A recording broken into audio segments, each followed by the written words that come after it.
Chapter 10:10.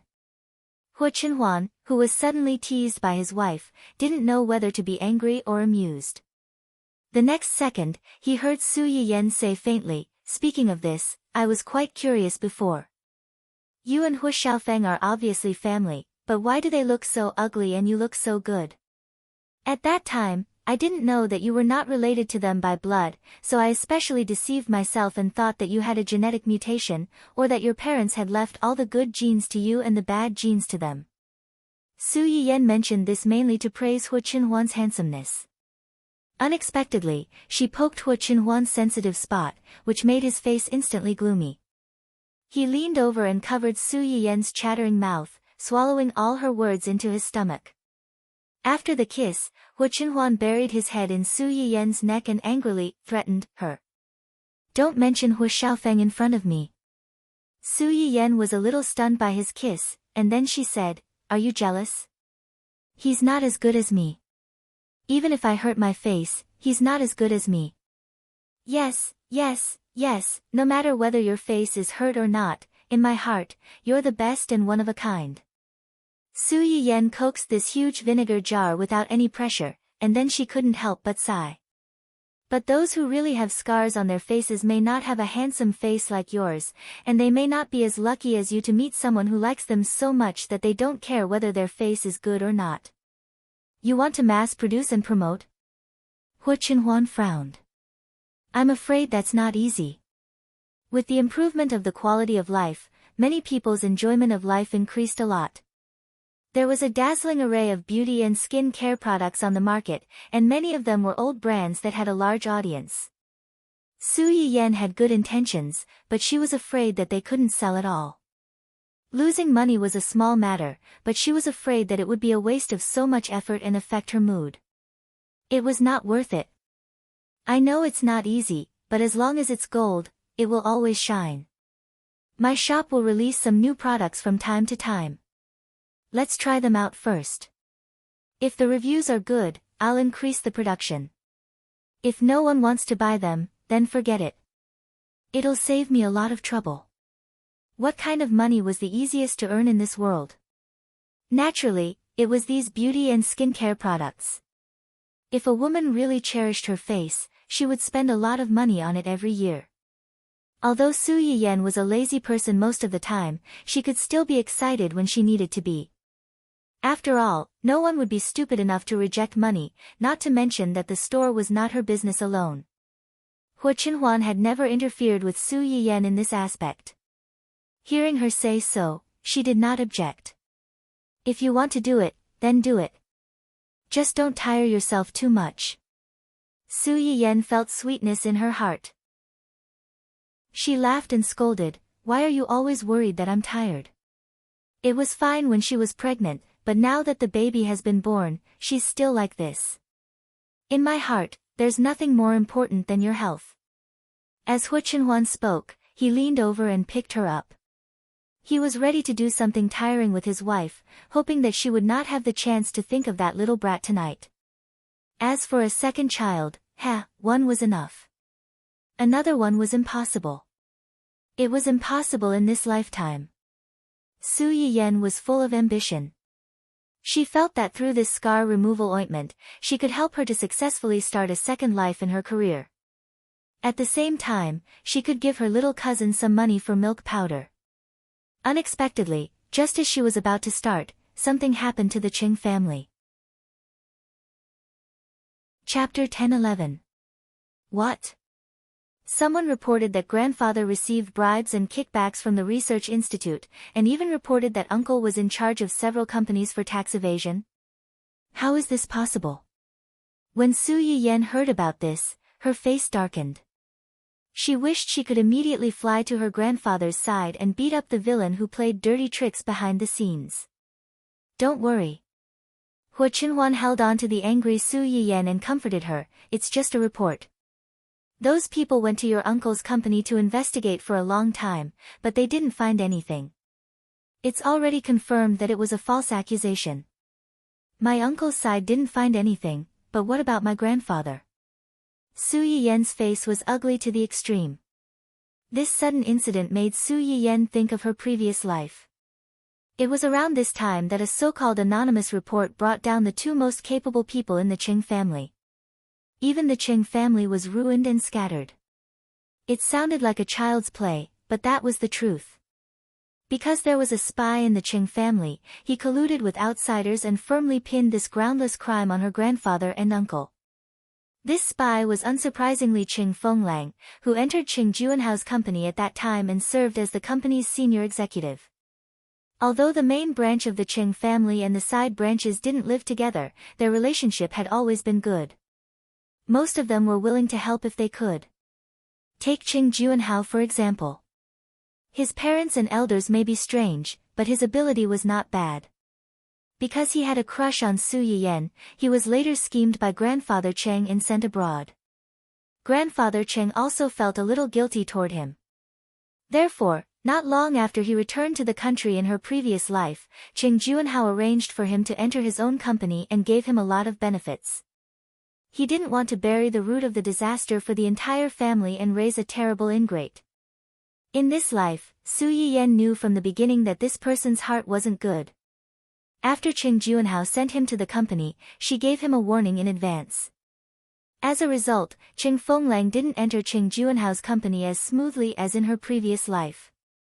Initially, he thought that by solving the root of the problem, the Qing family wouldn't repeat the same mistake. Who would have thought that it would still happen?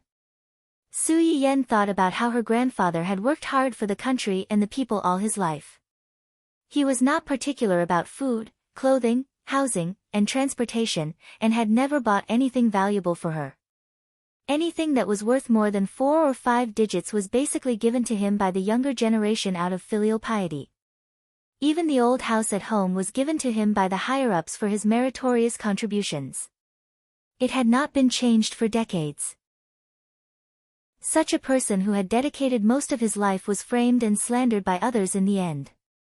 In turn, he was cursed and scolded by those who had once enjoyed his kindness. He couldn't keep his integrity in his old age and finally died of depression. His uncle had never done anything wrong.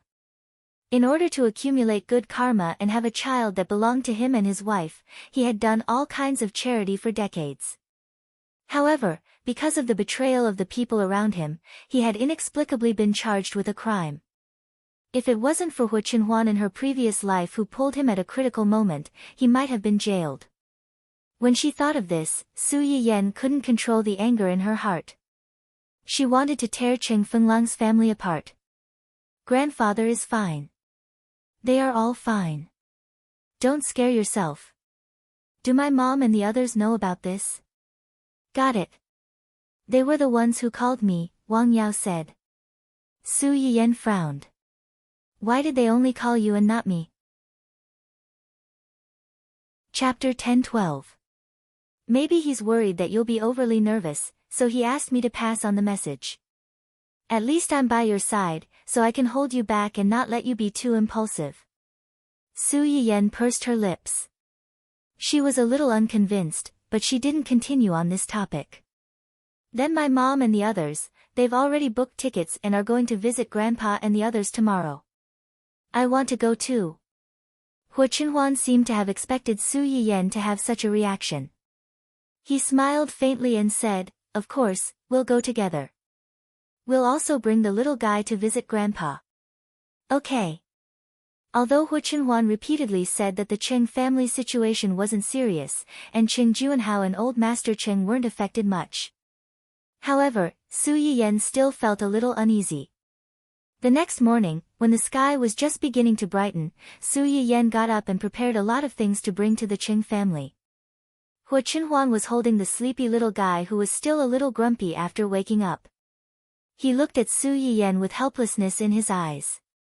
We're just going to stay there for a few days. You don't have to bring so many things, right? It's rare for us to go there, so I have to bring more things to stay for a few more days. Let me see, these are for Grandpa, these are for Uncle and Auntie, and these are for little cousin. Su Yiyan was counting the bags one by one. Hu Qinhuan heard a trace of something wrong from her words. You're going to stay there for a few more days? Isn't it a little long vacation? I haven't seen Grandpa and Auntie for so long, so I miss them. Moreover, Mom and the others are going too. It's rare for the family to gather together, so we'll stay for a few more days. It's lively, and the baby can also play with Kanji for a few more days to interact with each other. Hua Chenhuan breathed a sigh of relief when he heard what she said. It turned out that they were going to stay together for a period of time. He thought that his wife and children would run away after he went out. It would be awkward if he came back alone. The whole family packed up their things and rushed to the airport excitedly to meet up with Qing Xiuqin and the others. Unsurprisingly, Qing Xiuqin also brought a lot of things. He was happy to be empty-handed, but his father and Su Yuxuan had to work hard as porters. At first, Su Yiyan was a little worried that the little guy would cry because he couldn't adapt to the oppressive atmosphere on the plane. Unexpectedly, the little guy went to sleep as soon as he drank his milk. When he woke up, the plane had just landed, and the jet lag was just right. Qing Juanhao knew that they were coming, so he drove a bigger car to pick them up. Even so, it was noon before they finally arrived at the Qing family's old residence. As soon as Qin Shueru heard the sound, she carried the child out and shouted, "Dad, Yan Yan and the others are here." As soon as Su Yiyan got out of the car, she saw the two people. Her attention was immediately focused on old Master Cheng. She quickly stepped forward to hold his hand and said with concern, "Grandpa, how are you? Why do you look so pale? Did you not sleep well these 2 days?"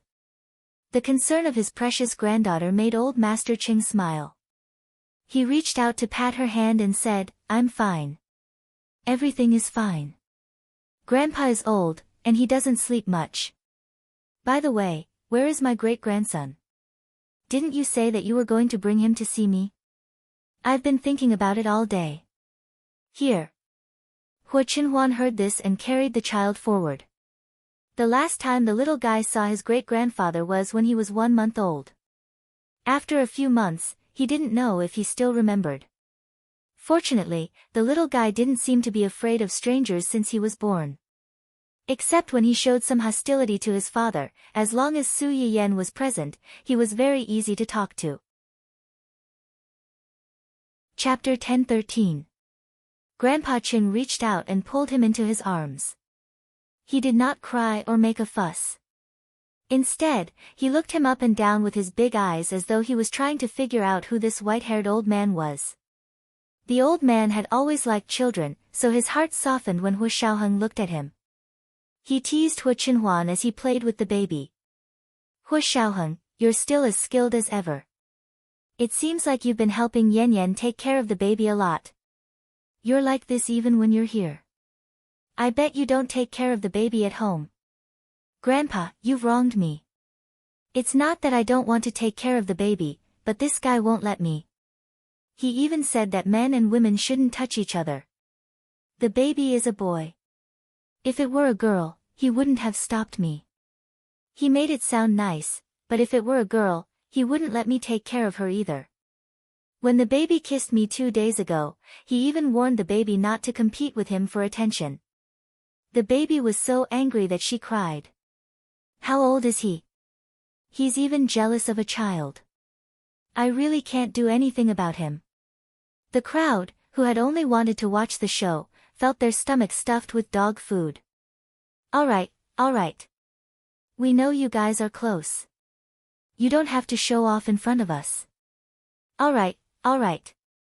Let's talk inside. Don't just stand at the door." The moment Qing Junhao's words came out, everyone seemed to have woken up from a dream. The group of people walked into the courtyard. Qing Xiuqin and Su Yayan helped a few of the old servants in the house to distribute the luggage and followed them into the house. As soon as they sat down, they started to ask about the business. "Dad, what's going on?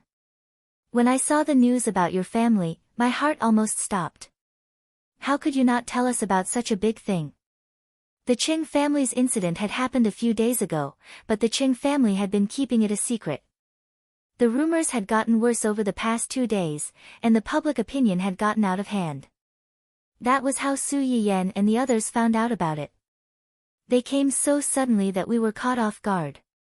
Fortunately, nothing serious happened, so there's no need to worry. You didn't cause any trouble this time, but you won't be allowed to do so next time. As soon as Qing Juanhao finished speaking, Su Yuxuan couldn't help but remind him. Yuxuan. Qing Xiuqin looked at his eldest son with disapproval. Mom, you've been reading so much news these past 2 days. Haven't you noticed that these news articles are all about the same? Moreover, not long after Uncle's family got into trouble, many online reporters, media outlets, and marketing accounts seemed to have made an appointment and started to spread rumors.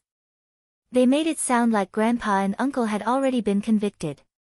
Are the reports true? The few elders present were not as familiar with the marketing of public opinion as the young people. They looked at each other, not knowing what to say. Su Yiyan immediately understood what he meant. His eyes turned cold as he said coldly, "Big brother, what you mean is that I'm afraid someone is manipulating this matter behind the scenes, deliberately guiding public opinion in a direction that is unfavorable to uncle and grandfather." It was very likely that this was just the beginning. If they didn't find out who this person was, there would be endless trouble in the future. "Grandpa, uncle, have you found out who maliciously reported you?" When Su Yiyan asked, the two of them shook their heads with serious expressions. Not to mention that the other party was anonymous, even if they weren't, the information of such whistleblowers was usually well protected. Otherwise, no one would dare to casually report people like the old master, who had a higher status than himself. Chapter 10:14. This was a form of protection for the whistleblower, but it was also a form of connivance for those who wanted to fish in troubled waters and frame others. Actually, in addition to the company and Dad's research institute, something else has happened in the past 2 days. Juanhao. Dad, it's already come to this. What's there to hide? There are no outsiders here. Qing Xiuqin also felt that something was wrong when he heard this. He frowned and said, "Dad, what else are you hiding from us?" "Actually, it's nothing much. It's just some old stories from the research institute." Qing Juanhao was furious. "That's nothing. That shameless person even took advantage of you and accused you of plagiarism." "Plagiarism?" Su Yiyan's expression changed slightly. What could Grandpa have plagiarized? Thinking about it again, Grandpa Cheng had just mentioned the research institute. Su Yiyan's expression immediately darkened. The research results of Grandpa and Grandma back then? Yes. At this point, Grandpa Cheng also knew that this matter could not be hidden anymore. He could only tell the truth. "Actually, it was an assistant who followed me back then. He had some talent, but his heart was not right. Later on, something happened and I kicked him out of the research institute. So he held a grudge. When he saw that something had happened to you, he came out to falsely accuse you of plagiarizing his research results?" "Yes." Su Yiyan subconsciously turned to look at Hu Chenhuan. This was too much of a coincidence. Their family had just gotten into trouble, and someone had already jumped out to spread rumors that seemed to be true and false. They took the lead to lower the public's impression of the person involved and create an inherent bad impression of the person involved. Later on, even if it was clarified that these were all rumors and the report was not true, those people would ignore it and pretend to be deaf and dumb. They would think that the higher-ups were deliberately protecting privileged personnel and bullying ordinary people like them. "Grandpa, what happened back then that made you unable to tolerate it and kick him out of the research institute?" Su Yiyan did not think that his grandfather was someone who could not distinguish between public and private matters. This person must have done something particularly overboard and crossed the line for Grandpa Cheng to be so ruthless. An assistant who had been personally chased out by a senior, which other legitimate laboratory would dare to easily accept him? At the mention of this, old Master Cheng's face darkened. He took advantage of his identity in the research institute to maliciously collect commissions for equipment. He almost leaked the things we were researching and analyzing at that time. Su Yiyan was taken aback. Wasn't this already considered leaking trade secrets? Moreover, because of the special nature of the research institute, if they really wanted to pursue the matter, his crime would be much more serious than leaking trade secrets. This was an academic secret. If he were to be strictly investigated, a few years in jail would be considered a light punishment. He might even be implicated in some unknown serious crimes. Wasn't this matter recorded? If it had been recorded, he wouldn't have been able to jump up and down and bite back. When the matter was exposed, he knelt in front of me and your grandmother to admit his mistake. He asked us to give him a chance to turn over a new leaf. Your grandmother was soft-hearted and felt that he had just gone astray for a moment. In the end, he couldn't bear to see a young man's life ruined because of this, so he only asked me to kick him out of the research institute and never hire him again. However, it turned out that some people were crooked from the very beginning. Even if you gave him 1,000 or 10,000 chances, he would not really repent. Temporarily admitting his mistake and pleading for leniency was just to find an opportunity to pick up the butcher's knife in the future. Needless soft-heartedness would only be exchanged for another counterattack by the ingrate. Chapter 10:15. Su Yiyen's expression turned even uglier when he heard this. Back then, he was caught taking kickbacks and colluding with outsiders to leak confidential information. Was there any evidence left behind? There was at that time, but it's been so long. I don't know if it's still there. After all, old Madam was still alive when this happened, and both of them were still in the research institute. It had been at least 20 to 30 years since then. Even if there was any evidence, it wouldn't be easy to find it. Leave this matter to me. Hua Qinhuan took the initiative to take on this task. However, I might need grandfather to talk to the people at the research institute and ask them to cooperate. After all, it wasn't appropriate to disclose too much of the research at the research institute to the outside world.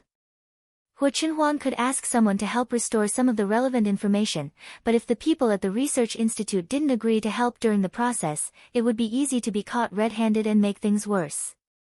This isn't difficult. Old Master Cheng looked deeply at Hua Qinhuan and his wife. After all, he had been retired for many years. Most of the current senior management at the research institute were technically his juniors. However, an elder who was no longer in the research institute and had no real power might give you some face on the surface, but in reality, he might not really respect you. The reason he said this now was entirely because of the batch of Chinese herbs that Su Yiyen had previously provided for the research institute, as well as Su Yushuan's current cooperation with the research institute. Both sides had a relationship of mutual benefit.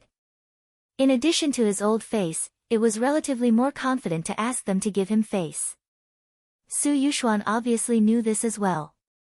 He said spontaneously, "In a while, Yan Yan and I will call the director and ask him to cooperate." How many days will it take to get results?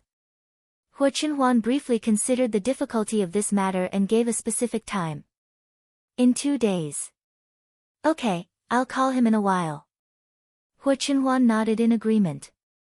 He turned his head and saw Su Yiyen's worried expression. He asked in a low voice, "What's wrong? Are you still worried?" "Grandfather, what does that man do now? Did you find out?" "I've looked into it."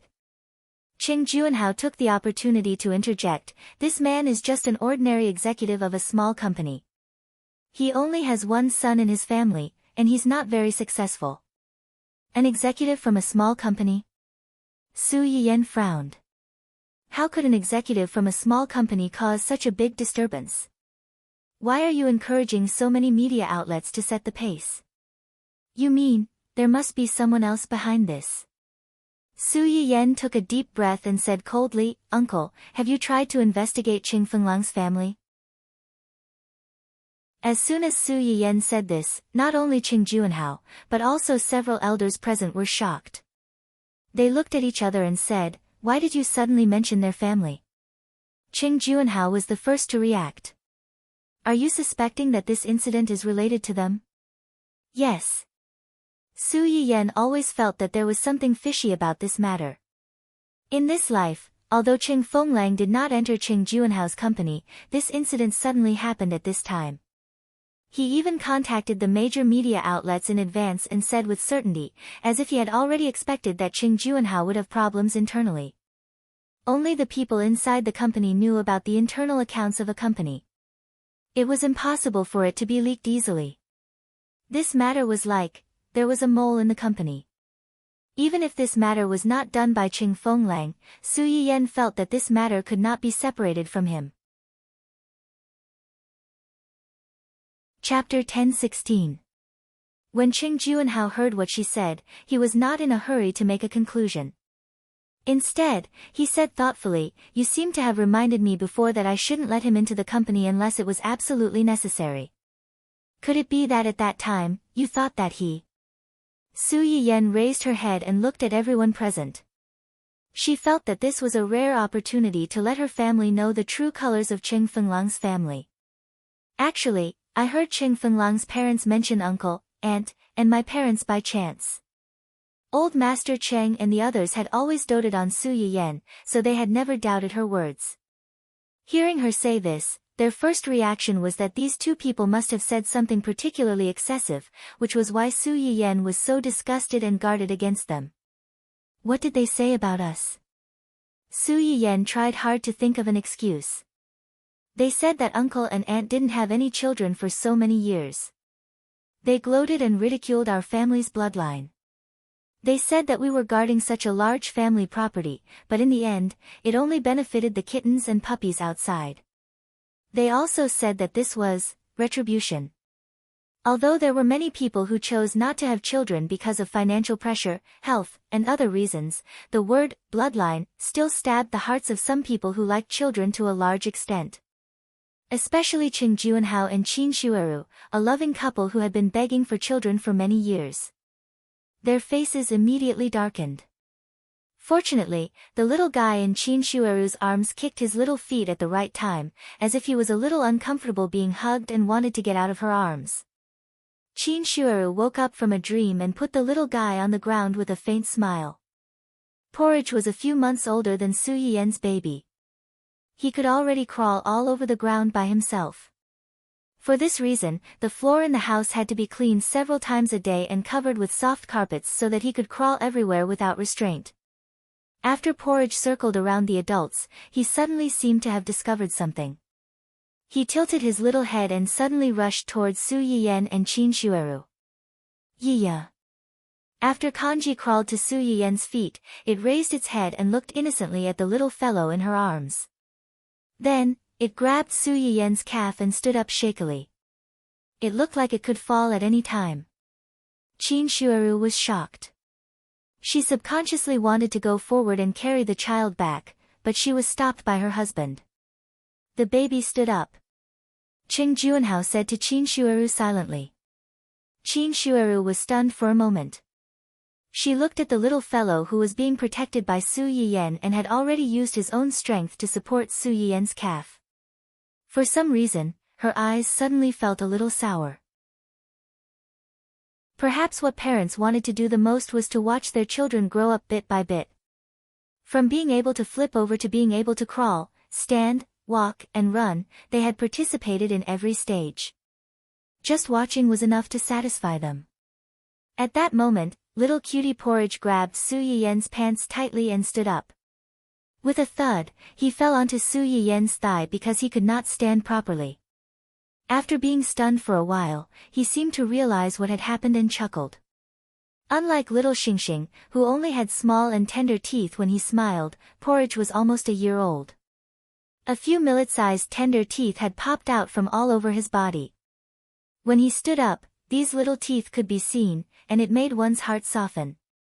"Yiya." After Porridge finished laughing, he reached out his little hand to reach little Xingxing. As he reached, he kept calling out, as if he was greeting his little nephew. Chapter 10:17. Kanji, this is. Su Yiyan wanted to say that this was his little nephew, but she thought that the word nephew might be a little difficult for Kanji at this moment, so she changed her words. "This is little Xingxing. We've seen him in the video before, right?" "Yeah. Yeah. When Kanji heard Su Yiyen say that, he smiled even more happily. His little chubby hand kept patting Su Yiyen's leg to express his joy at finally seeing his little friend. Compared to Kanji's liveliness when he saw his little friend, little Xingxing was much calmer. He pulled out the pacifier in his mouth and also called out to Kanji. Woo woo, ya ya, woo woo woo. Ya ya ya. Woo woo woo woo. Ya ya ya ya. In an instant, there was only the sound of the two little ones arguing in the room. It was clearly just two children blindly calling out. In the eyes of the few people, for some reason, it felt as if they had a common language with children. They also knew what the other party was saying, but the adults could not understand. Pfft! Su Yiyen looked at the two cute little ones and could not help but laugh out loud. When the others heard her laugh, they suddenly woke up and laughed as well. With this laugh, the unhappiness caused by the topic just now instantly disappeared. Qin Shueru walked over with a face full of smiles. She picked up her son and said, "It seems like Kanji likes Xingxing very much." When Xingxing came, he learned to stand on his own without a teacher. Su Yiyen was surprised. Is this his first time standing? Yes, today is his first time. That's very fast. Xingxing just turned over a few days ago, and he hasn't grown teeth yet. I just saw that Kanji seems to have 4 or 5 teeth. The top 2 and the bottom 2 have both popped out. Now, he's growing the rest. The two new mothers talked about their children for a while and their mood eased a lot. When old Master Cheng saw that everyone's expressions had returned to normal, he coughed lightly and changed the topic. Other than that, what else did they say? Everyone's eyes fell on Su Yiyen. Su Yiyen let out a long sigh and said, "Other than my uncle and aunt, they also talked about my mom and dad." Cheng Xiuqin's face darkened. Thinking of what Su Yiyen had just said about ending his family line, he knew that nothing good would come out of this family's filthy mouth. What did he say about us?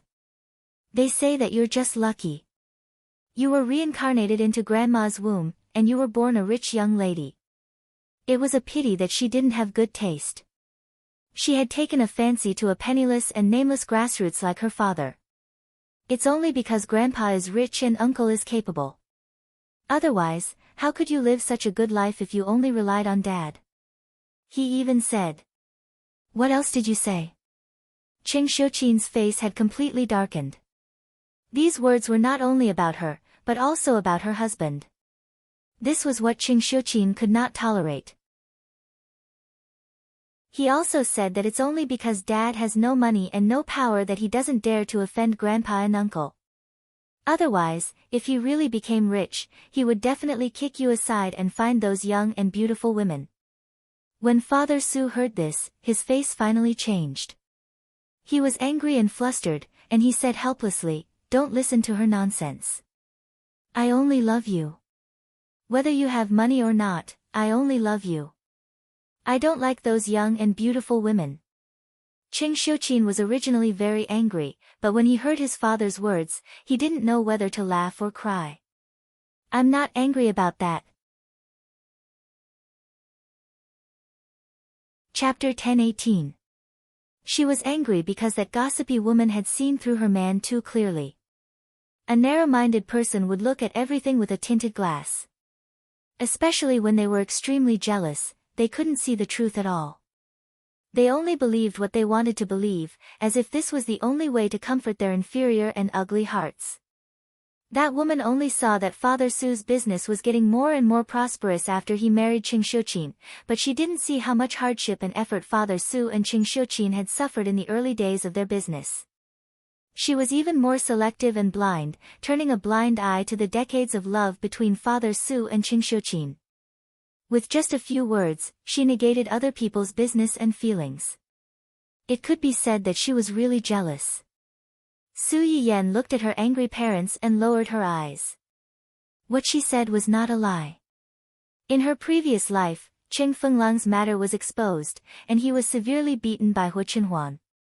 He went from a department executive with an annual salary of millions to a crippled homeless man who no one would take a second look at on the side of the road.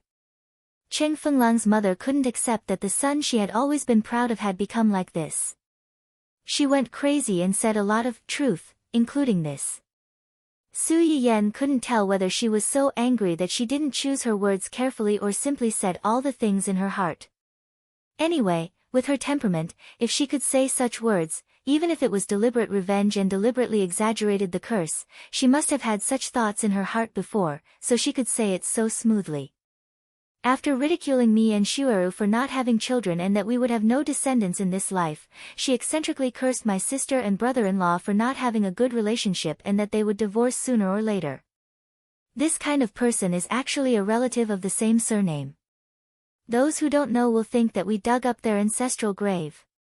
Su Yuxuan rolled his eyes and reminded, Uncle, strictly speaking, their ancestral grave seems to be the same as ours.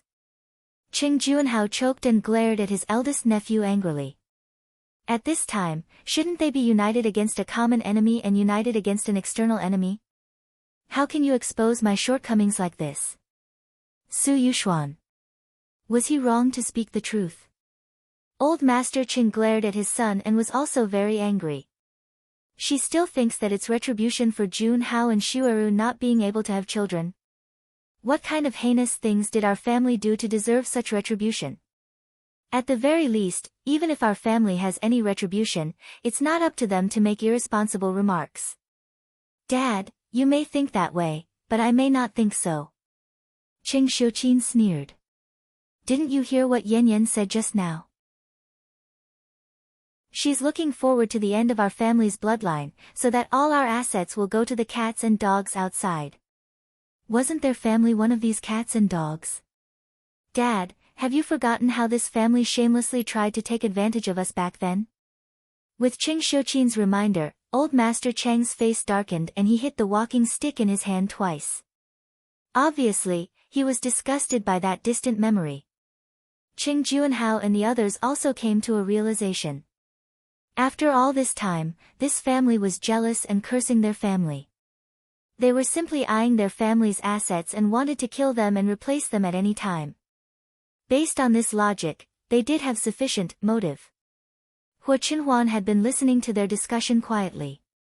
After a moment of consideration, she said coldly, Actually, after the 1-month-old celebration, this woman sent me something through the company's internal email. Chapter 1019. Everyone's eyes turned to Hua Qinhuan. What did she send you? Why didn't I know about it?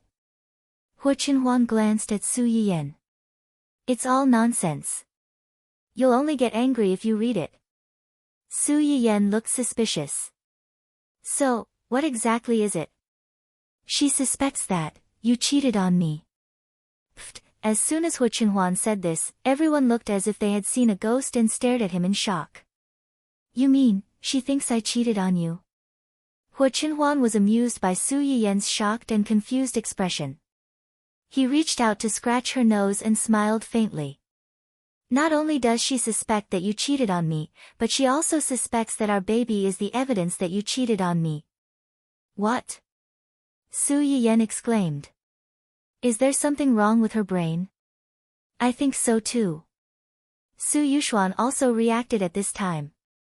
So, she sent you those things because she thought she had caught Yan Yan cheating on her and reported it to your husband who was cheated on. She wanted you to find trouble with Yan Yan? Yes. Qing Xiuqin's expression didn't look good, but he was still a little confused. Why would she suddenly send this to Qinhuan? Did she hear any rumors outside? Su Yiyan was a little depressed when she heard this. When did she send it to you? Not long after Kanji's full moon ceremony. Kanji's full moon ceremony. Su Yiyan's eyes were slightly cold. During Kanji's full moon ceremony, Qinhuan and I met Qing Fenglang at the banquet. When Old Master Cheng and the others heard Su Yiyan's words, their expressions changed. You met him. Did he do anything? What could he do? He just ran over to say hello to us and left after a few words. Oh, right. Su Yiyan smiled as she spoke and turned to look at Hua Qinhuan. He looked a little bad when he left. Maybe he was a little full from watching our public display of affection. Pfft. Su Yuxuan had just picked up a cup and was about to drink some water to calm herself down when she heard this. However, old Master Qing seemed to think of something. He stared at Su Yiyan with a serious expression for a long time and asked tentatively, Yan Yan, do you already know that he likes me, right? When Su Yiyan said that, Su Yuxuan was the one who reacted the most. What? He likes you? Qing Fenglang likes you? Is he stupid? You are cousins, how can he like you? Is he a pervert? They're just cousins in name. They're not related by blood. Even if you are not related by blood, in the eyes of outsiders, you are still close relatives. Brother, aren't you being too sincere? I'm not going to be with him. What does his thoughts have to do with me? It doesn't affect me. Su Yuxuan choked, but he was still a little indignant. I just think that it's dangerous and disgusting for him to have such thoughts about you. Su Yuxuan was a few years older than Su Yiyan. He knew more about the evil things that Qing Fenglang's family had done in the past than Su Yiyan. Because of this, he really did not have a good impression of this family. Although the adults said that the children should not be implicated in what the adults did and the family did, the children should not be prejudiced against the children of the same age. However, Su Yuxuan was inevitably led astray. Now that he learned that Qing Fenglang had actually had ulterior motives towards his sister, his impression of him plummeted to the bottom. Chapter 10:20. Yan Yan met Fenglang at the banquet. Not long after that, Fenglang's mother sent something like this to Yan Yan. Qin Shuiru pondered. Could it be that he was provoked by the two of you and deliberately went back to talk nonsense, making his mother really think that you, not necessarily. Su Yuxuan touched his chin and looked at Hu Qinhuan. Before Qinhuan, Su Yuxuan paused. He knew that his sister didn't like others to say that Hu Qinhuan was disabled, so he had to find another word. His legs weren't very good before, but they've recovered now. According to what Yan Yan said just now, this family, especially Qing Fenglang's mother, can't bear to see others living better than them. She might have gossiped about Qinhuan's legs. When she heard Qing Fenglang mention the two of them and heard that Qinhuan's legs were fine, wouldn't she think more? Qing Xiuqin only felt that it was ridiculous. Are they fools? Why didn't they think about it? If Qinhuan was really Yan Yan's man, how could she casually bring him out in public like our Kanji's one-month-old banquet? Do they really think that everyone is as shameless as them? Who knows? The thoughts of idiots are always more unexpected than we think. Unexpected idiocy. Su Yiyan listened to his brother's analysis and felt that it was very possible. Wasn't Qing Fenglang's mother the kind of person who couldn't bear to see others living well and used the most despicable thoughts to think of others? It was clearly her family's insatiable greed that caused their lives to be worse day by day. In her eyes, it was others who owed her. Not only did she unilaterally make enemies with others, but she also thought that others must have a bad life. As long as they didn't have a good life, she would be happy. It was normal for such a person to think that she had cheated on her husband just because of a few words from Qing Fenglang. How do you know that she sent these things to you? Is that woman so stupid that she reported it with her real name? No. Hu Qinhuan's eyes flashed with a cold light, and she chuckled. She reported it anonymously. But since she sent me so many things, I have to know who's behind it. So, you got someone to investigate?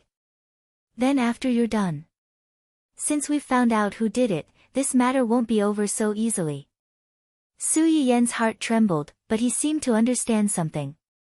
What did you do? Doesn't she like to gossip? I got someone to poison her and make her mute. Hu Qinhuan's words shocked everyone. Even Su Yiyan was a little surprised. She knew that Hu Qinhuan would not let the culprit off so easily, but she did not expect him to be so ruthless. Also, anything else? Not only did she gossip, but she also slandered you. It's too easy for her to just poison her to mute. Qing Xiuqin and the others felt that what he said made sense. To put it nicely, some people were jealous and couldn't bear to see others doing well, so they deliberately gossiped behind others' backs and tried to sow discord in the relationship between husband and wife. However, if it was serious, it would be deliberately spreading rumors to tarnish Su Yan's reputation and break up their relationship as husband and wife. Fortunately, it was Hu Chenhuan who was with Su Yan that day. If it were someone else, they might have talked about something that didn't exist. Thinking of this, they immediately felt that Hu Chenhuan did not go too far. They even felt that he should have gone even further. Su Yan felt that he must have done something more serious than making her mute by mentioning this at the end. What did you do? Chapter 10:21. Actually, it's nothing much. I'm just giving her a taste of her own medicine, Hu Chenhuan said with a smile. Doesn't she like to slander others and sow discord between husband and wife?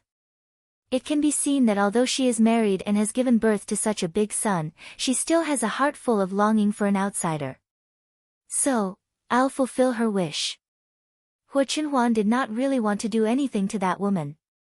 He only planned to let people get close to her and take a few specious photos to send to her husband. Cheng Fenglang's father was indeed cowardly and incompetent, but as long as he was a man with a temper, he would not be able to accept the fact that he had a green grassland above his head.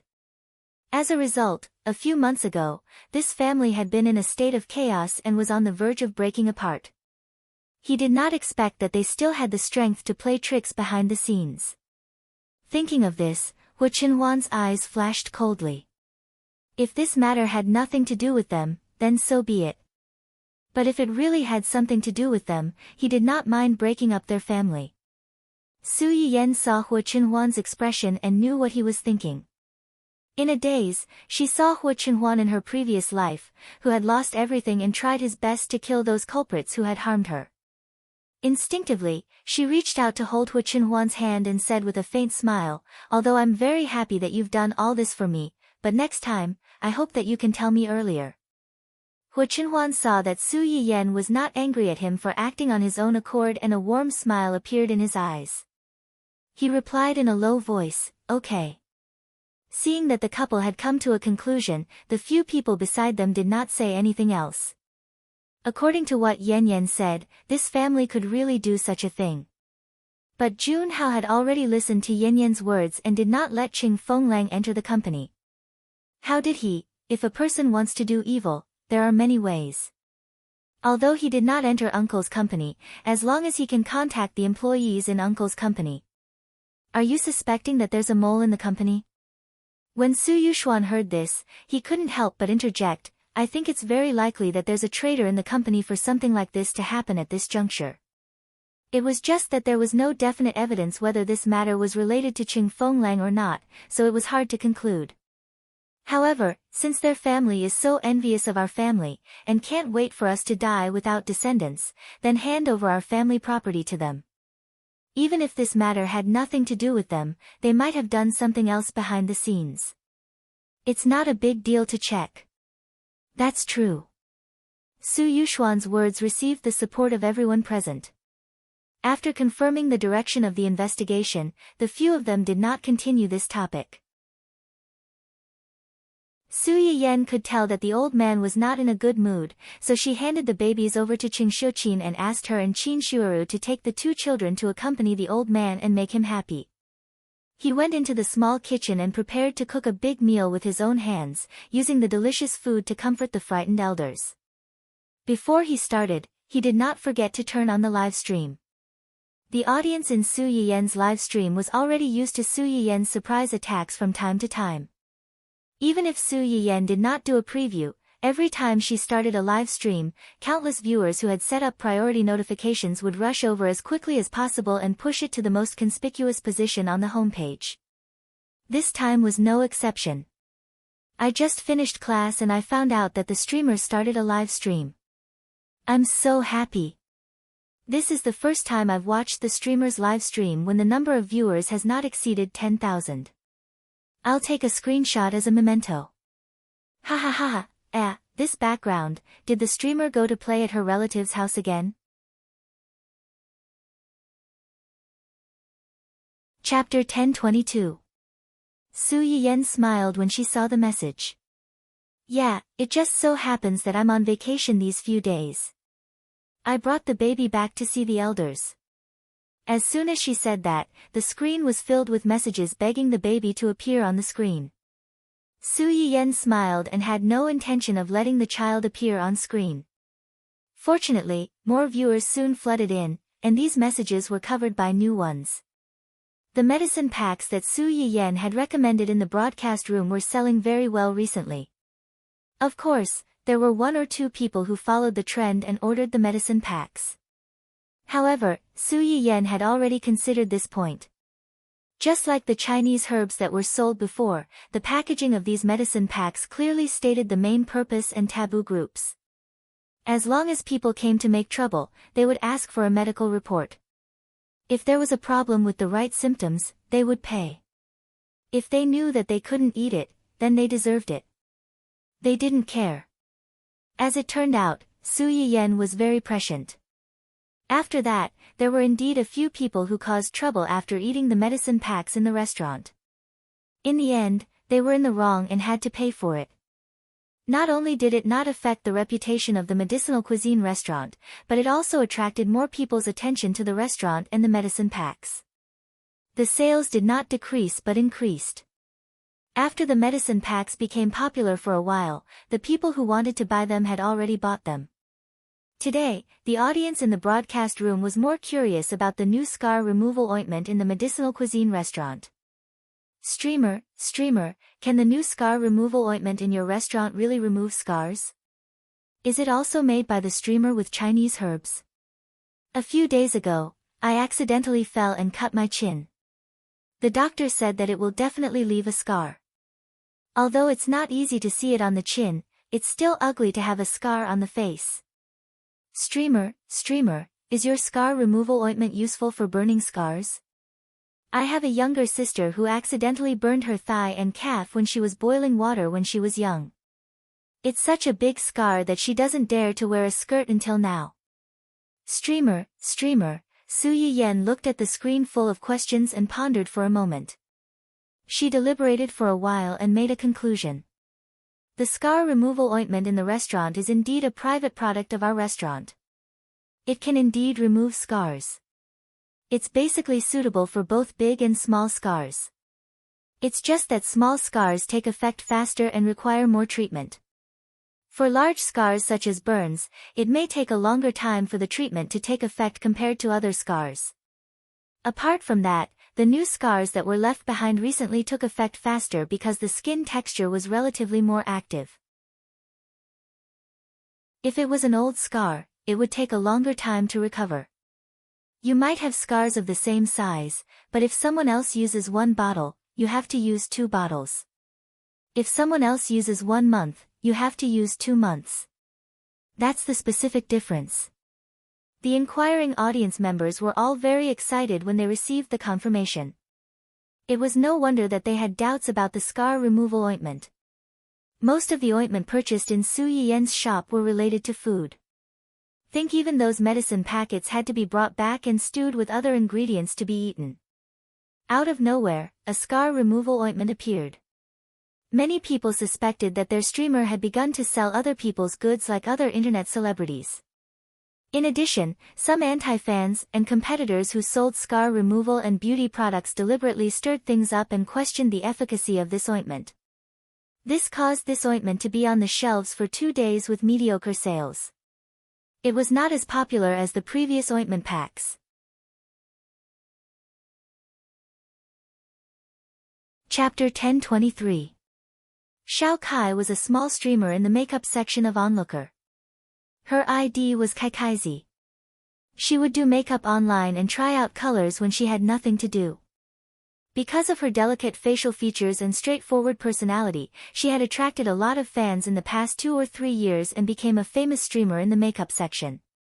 The top girl in the gourmet section next door appeared out of nowhere and dominated almost all the recommendation banners on the website. Many streamers in other sections were hostile to her and envious of her. Xiao Kai didn't feel anything. First of all, the two of them were in different sections and didn't have too much direct conflict. Second, she actually liked to eat. However, they were both streamers and Su Yiyen was many times more popular than her. It was easy to be said that chasing stars with a main account would be easy for people to say that she was sticking to Su Yiyen. She only dared to open a side account and secretly stay in Su Yiyen's live broadcast room to be a humble audience who sent flowers every day.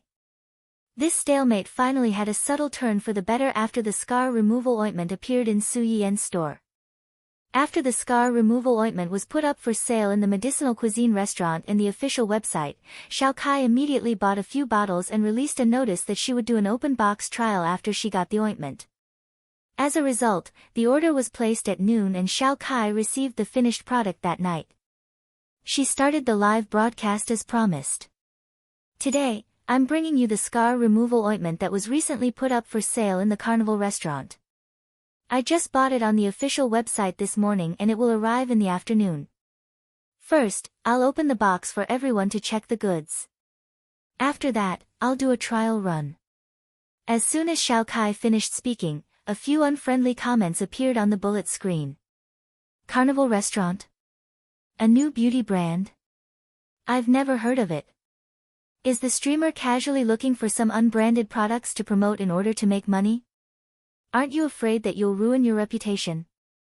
I went to search around and only know that there's a restaurant called Carnival Restaurant that sells scar removal beauty products. This is the funniest joke I've heard this year. I thought that the streamer was different from the other streamers in the makeup section. She wouldn't make money as soon as she became popular. Now, it seems that I was naive. Forget about the previous ones. After all, they were well-known brands with a good reputation. Now, it's worse. She even pulled this unbranded brand that we don't know if it has quality assurance into the live broadcast room. She misled the fans to increase the sales of these unbranded products. Are you worthy of us, the fans who trusted you wholeheartedly? You really don't care about your face for the sake of money. I'm unsubscribing. Xiao Kai's face darkened when he saw these comments, but he didn't back down because of this.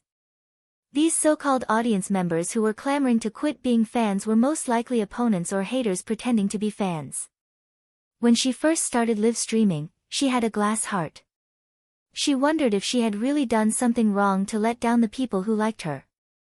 Later on, after experiencing more, she realized that some people in this world hated you for no specific reason.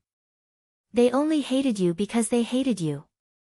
No matter how well you do or how hard you work, they can find thousands of reasons to deny your hard work and excellence. The best way to deal with such people was to ignore them and not even look at them. Xiao Kai calmed himself down and smiled faintly.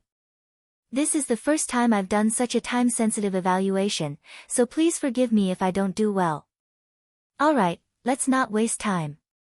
Let's open the chests. Xiao Kai said as she opened the box. There were 3 bottles of scar removal ointment in the box, each containing about 100 grams. Chapter 1024. There was a simple but elegant little box on the outside.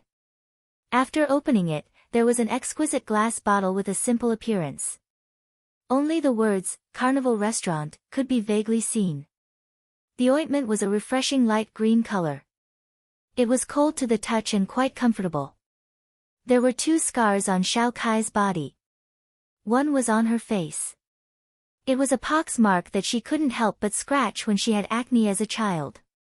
There were 4 or 5 of them, distributed all over her face. They weren't particularly obvious. However, as a makeup streamer, she often had no makeup on during her live broadcasts. When the camera zoomed in, these marks were very obvious. In the beginning, it was still okay. Her face was a little blurry, and the audience was more tolerant. No one said anything about the pox marks on her face.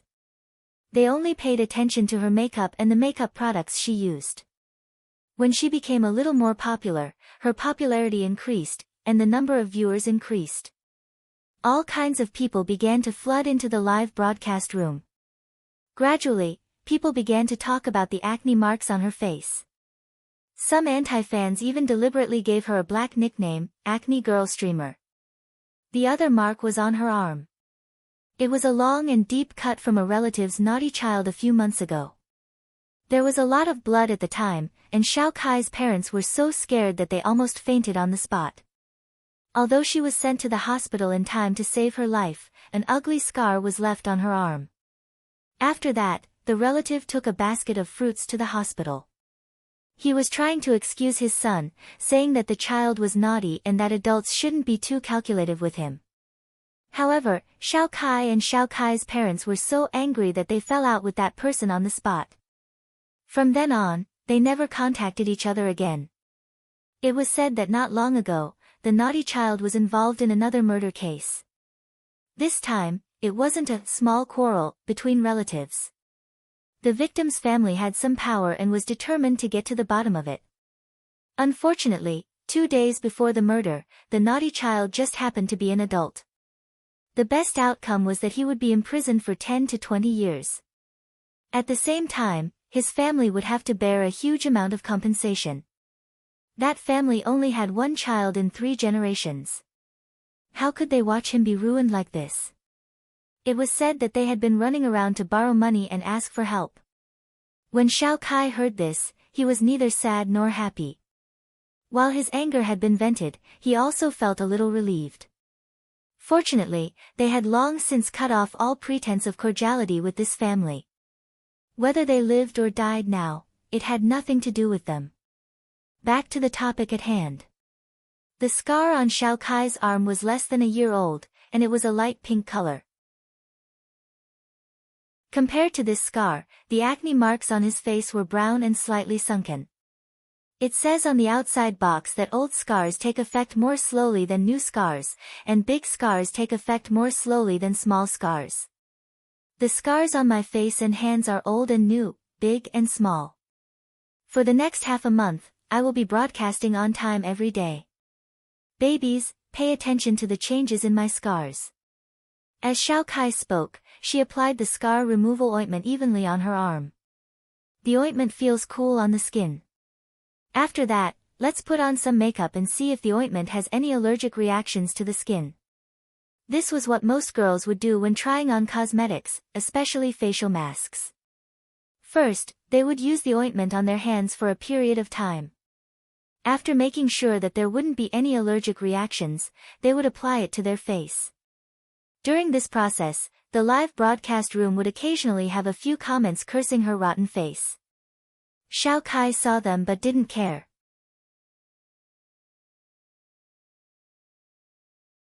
Chapter 1025.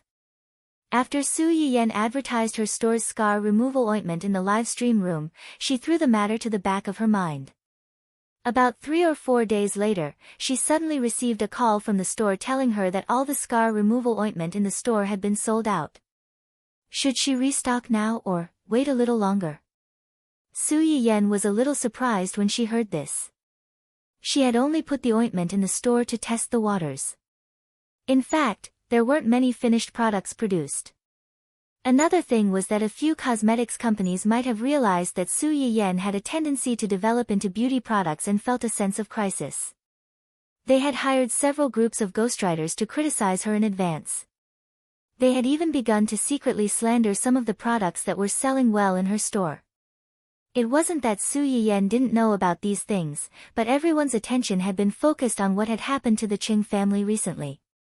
For the time being, she couldn't find the time to deal with these people. In the end, she hadn't even had the time to deal with these people yet, and the matter had already been resolved by itself. Su Yiyan was puzzled, so she simply logged into her account. The first thing she saw was a real-time hot topic tag that said, "God Scar Removal Ointment, you deserve it." When she clicked on it, she realized that a beauty blogger on their website had reviewed their scar removal ointment and had even given a staged recovery. The most important thing was that after the blogger had used the scar removal ointment, not only had the scar really faded, but even her skin had improved a lot. Su Yiyan. My ointment has such an effect, and I didn't even know about it. Xiao Kai, who was doing the review, obviously didn't expect such a pleasant surprise. She endured the cynicism and ridicule of the ghostwriters and anti-fans for 3 days, and the small acne marks on her face had obvious changes. They had faded a lot. The scratches on her arms were more serious than the small acne marks, but if she compared them with the photos from the first day, she would see that the originally hideous scars had faded a lot. The color was also gradually getting closer to the color of the surrounding skin. When Xiao Kai realized that the scars on her hands and face had really changed, she was very happy. She felt that she hadn't been a fan of the wrong person, and she worked even harder to review the ointment. However, her initial focus was still on removing the scars, and she didn't think about other aspects. On the 8th morning of the review, Xiao Kai's mother casually asked, "Have you been staying up late less recently? My complexion looks much better, and my skin feels better too." Xiao Kai was also taken aback by her mother's words, and she reflexively touched her own face. She didn't know if it was just a figment of her imagination, but she couldn't help but feel that the skin on her face had improved a little. One had to know that because she had to work during the day and stream at night, she had to put on and remove her makeup every day until the latter half of the night. Naturally, her skin became rougher and rougher. When she didn't put on makeup, it looked fine from afar, but up close, it was a little bad. This was also one of the reasons why her anti-fans liked to criticize her. How could a beauty blogger become a beauty blogger if her skin wasn't good enough? At first, Xiao Kai didn't pay much attention to it. She thought that the acne marks on her face had faded, and her skin looked much better than before. A few days later, about a week after her first live stream, many viewers in Xiao Kai's live stream finally began to realize this. Discussions about her skin's sudden improvement also began to increase. There were even a few die-hard fans who worked together to compile screenshots of Xiao Kai's skin condition during her live broadcast this week.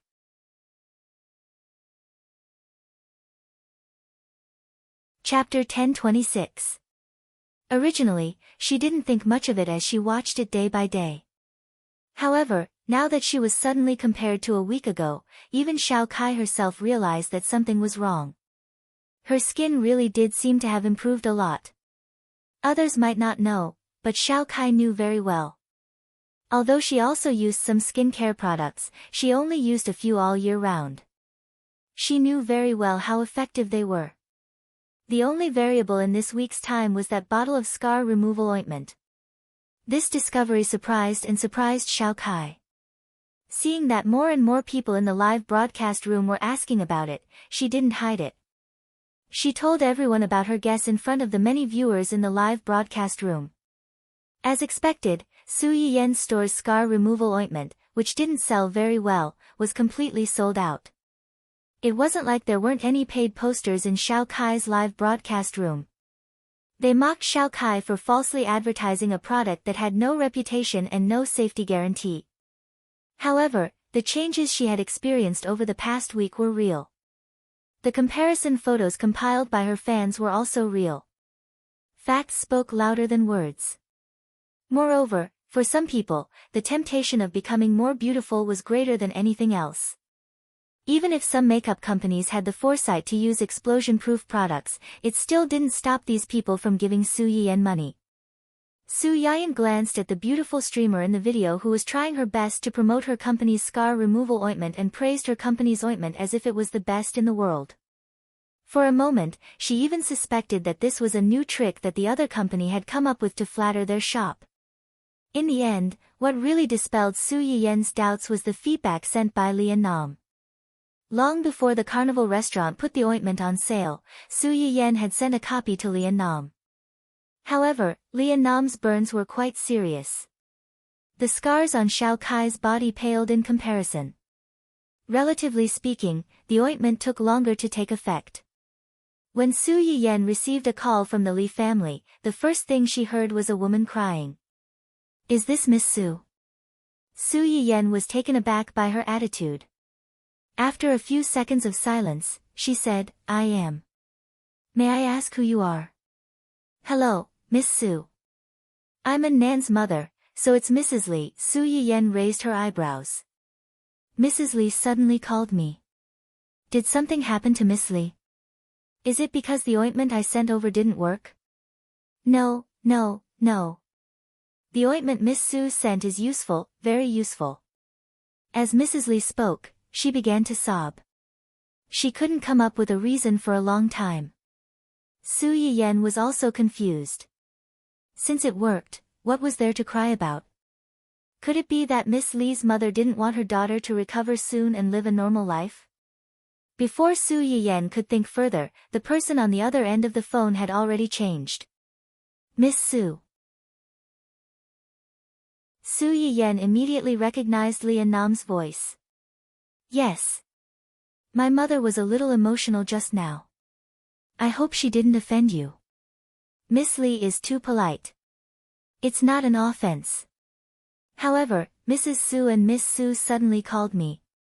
What's the matter? Actually, it's not a big deal.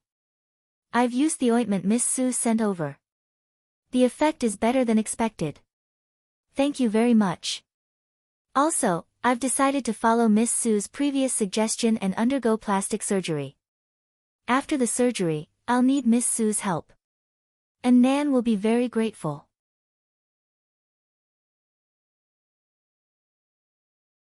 Chapter 1027. Su Yiyen immediately understood. No wonder Mrs. Su was so excited that she was about to cry. This girl had finally thought things through and was willing to undergo the surgery. Miss Li, I'm glad you've thought things through. I'll do my best. Before this, when Su Yiyen said this, Li Annam would only think that she was deliberately evading the responsibility. She was deliberately vague and left some leeway for those who couldn't cure her but couldn't bear to part with her family's compensation. However, after seeing the effects of the ointment and seeing the obvious fading of the scars, Li Annam's heart, which had been dead for a long time, finally gave birth to a glimmer of hope.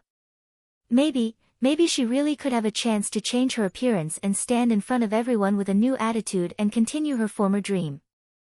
Su Yiyen and Li Annam exchanged a few more words and decided on a time to meet again before hanging up the phone. Gold would always shine. Because of Xiao Kai's promotion, the scar removal ointment in the medicinal cuisine restaurant was out of stock for a while before it was back on the shelves. At this time, the first batch of customers also posted their real feedback. In an instant, the restaurant's name once again swept through various public circles of friends. The restaurant specialized in managing public accounts. Usually, other than the time to draw numbers, the waitresses were basically free. Inevitably, they were bombarded by countless customers who wanted to buy the scar removal ointment. Even some of the more famous actors in the industry came over and secretly used their status to help the waitresses prepare the next batch of ointment that had not yet been put on the shelves. One had to know that actors, especially those who filmed period dramas, had to be strong and oppressive. Even the martial arts actors who personally filmed the action scenes had scars on their bodies. It would be fine if the scars were in places that couldn't be seen, but if the scars were on the face, then it would be a big problem. Now that there was a ready-made scar removal ointment, people, regardless of whether they had scars on their bodies or not, wanted to at least stock up on a few bottles. Those with scars could be removed, and those without scars could even be beautified. There were many people who had such thoughts. This also led to a period of time where the supply of this ointment could not meet the demand. Regardless of whether they were rushing to buy or making reservations, all of them acted as if they owned a mine and threw money at Su Yiyen's shop. Qing Juanhao still had shares in this store. Originally, because of the malicious report this time, although it was clarified that he had been slandered and that the company was innocent, because those unscrupulous media outlets had received money to beat the rhythm, there were still some people who were led by the nose.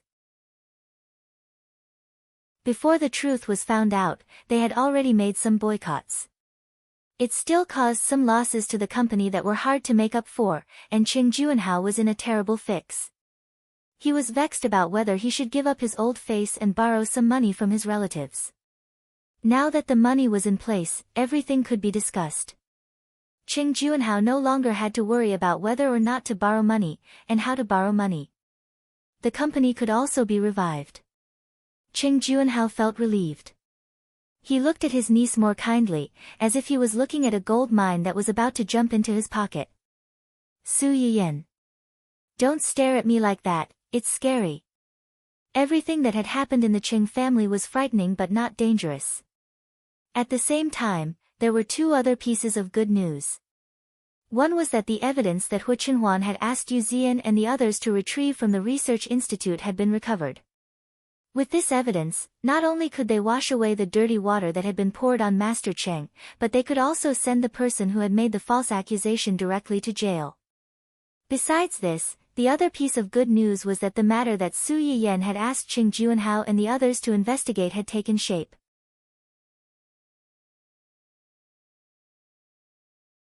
Chapter 1028. Just as she had expected, Qing Juanhao had something to do with this incident. There was indeed a mole in Qing Juanhao's company. However, Qing Fenglang did not manage to enter the company and become a senior executive, so he could only contact a limited number of senior executives. The mole he found was just a team leader of a department in the company. He could not get in touch with the core of the company, and it was impossible for him to fabricate a series of false evidence to implicate Qing Juanhao's company like in her previous life.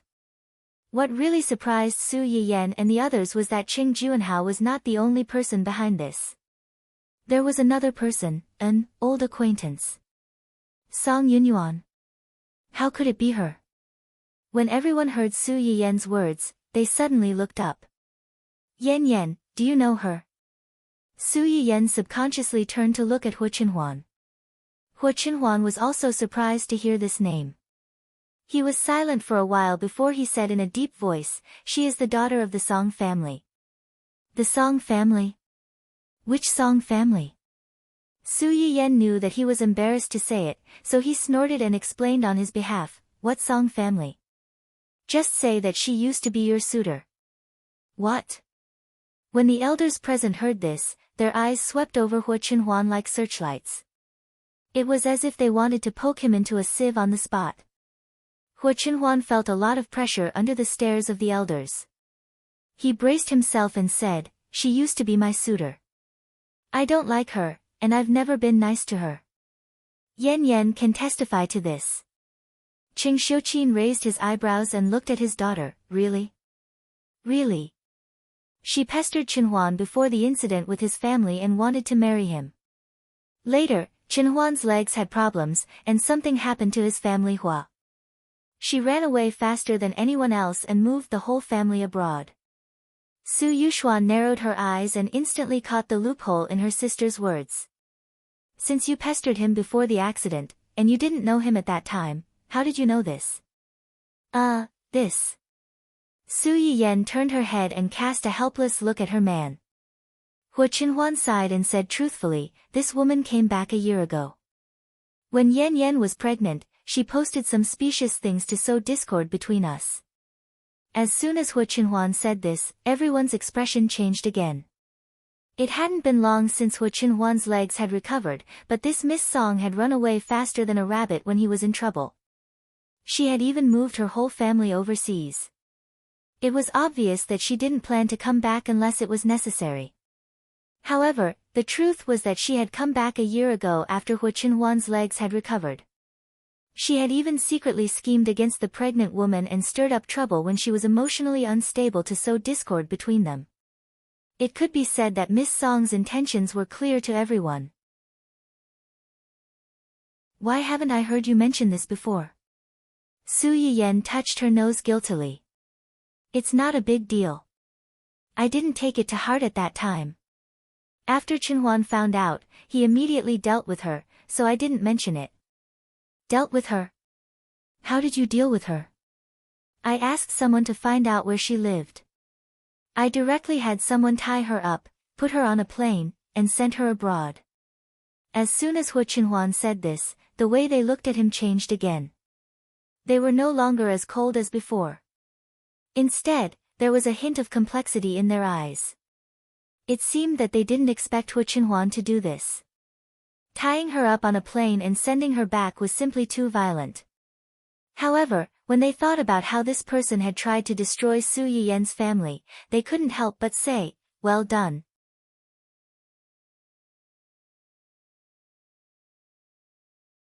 Chapter 1029. When Hu Chenhuan saw that their expressions had calmed down a little, she knew that she had escaped a disaster. She breathed a sigh of relief without a trace.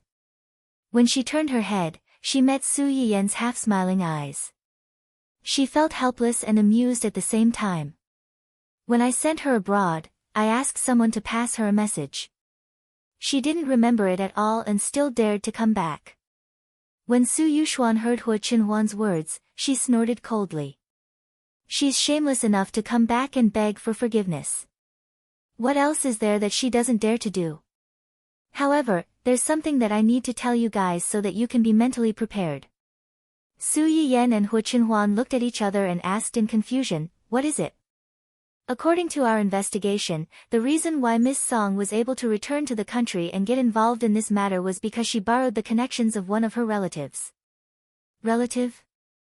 Hu Chenhuan's expression changed slightly. Could it be? When Su Yiyen heard this, she knew that he must know something.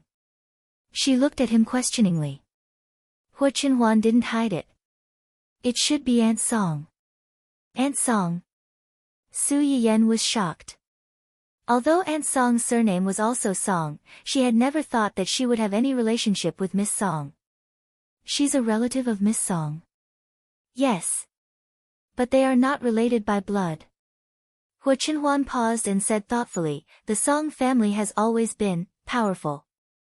Just like the reason why Song Yunyuan had taken a fancy to Hu Chenhuan, other than his looks, was mainly because he was the young master of the family Hua and the future heir.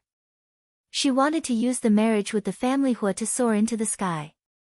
Aunt Song's father insisted on marrying an ordinary girl, so he broke off contact with the Song family. When Song Yunyuan pestered me, my parents and Aunt Song had not contacted each other for a long time. But I don't know where they found out that Auntie Song knew my parents, so they went to Auntie Song's house to harass her. They asked her to contact my mother and put in a good word for Song Yunyuan so that she could marry me. Su Yiyen was shocked. She didn't expect there to be such a story behind it. Then Aunt Song, how could Aunt Song not know what kind of people in the Song family? Not only she didn't say anything good about Song Yunyuan to my mother, but she also told my mother everything about her relationship with the Song family. Then, she moved out with Uncle Luo. Pfft. Su Yiyen could not help but laugh out loud when she heard that. Is the Song family a scourge? They actually forced Auntie Song to move. When Hu Chenhuan saw her smile, he could not help but smile a little more. Isn't he a scourge? When she doesn't need you, she doesn't even look at you. But when she needs you, she immediately pesters you. She's scarier than a vampire. Aunt Song can't be provoked, but can't she avoid her? What happened after that? What else can happen after that? My parents originally had a good impression of Song Yunyuan. They didn't like her that much. They just felt that it was strange for a girl to take the initiative to pursue me. At that time, I had already told my parents that I didn't like her. Their family made such a scene, so my parents gave up on any thoughts they had. Su Yiyen and the others sighed when they heard this. This was considered a double loss, right?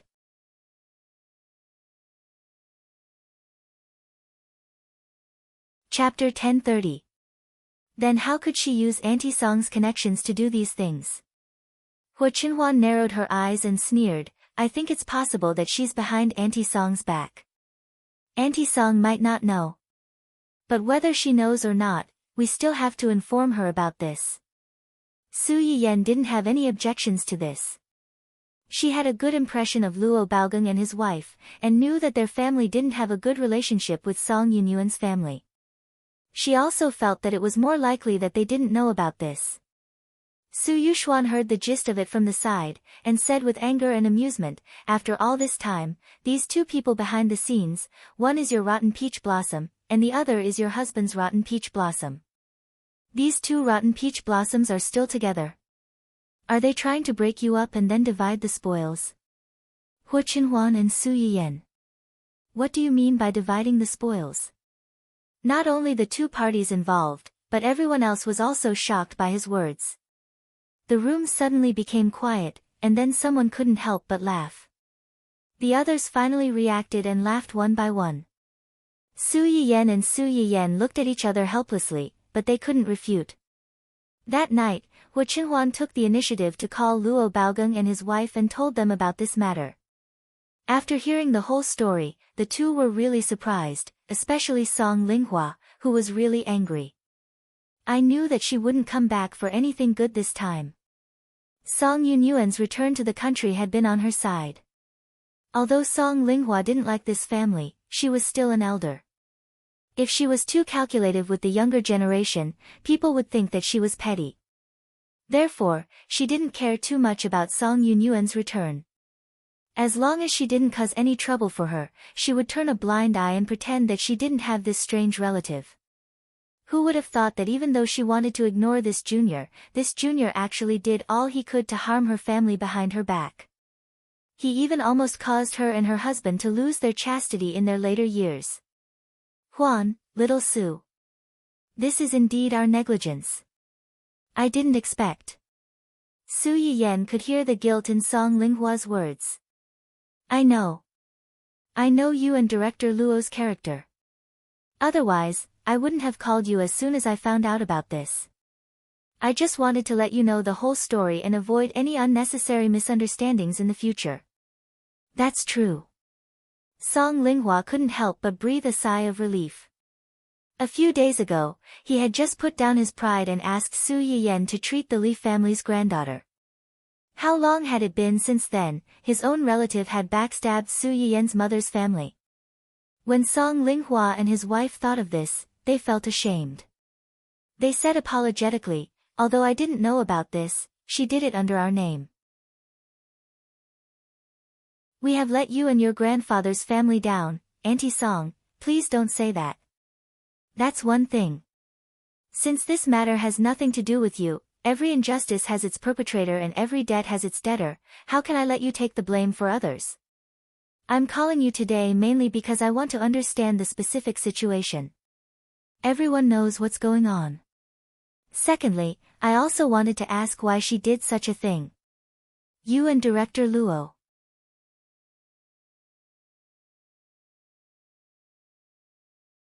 Chapter 1031. When Song Linghua said this, it could be considered as a clear statement of her position. Su Yiyan let out a long sigh and smiled faintly. Since Auntie Song has said so, I'm relieved. She simply expressed her position on this matter. Song Linghua hesitated for a moment, but she couldn't help but ask, now that this matter has become like this, Su Yiyan knew what she wanted to ask, so she didn't hide it. This matter isn't a big deal, but it's not a small one either. Maliciously forging evidence to slander my uncle's company for tax evasion is not a big deal. Bribing dangerous people who stole confidential information to slander the elders is not a small crime. To put it bluntly, someone had to investigate this matter. If they didn't investigate, it would be a case of a false report. However, if they really investigated, there would be evidence. In serious terms, they could even treat Song Yunyuan and Song Linghua as spies who deliberately came back from abroad to cause social unrest. Su Yiyan had specially called to inform her in advance. Naturally, she couldn't just let the matter rest. Even if Song Yunyuan could survive, she probably wouldn't be able to leave that cage for the rest of her life. Song Linghua was silent for a long time before she exhaled faintly. Forget it. People have to pay the price for their greed.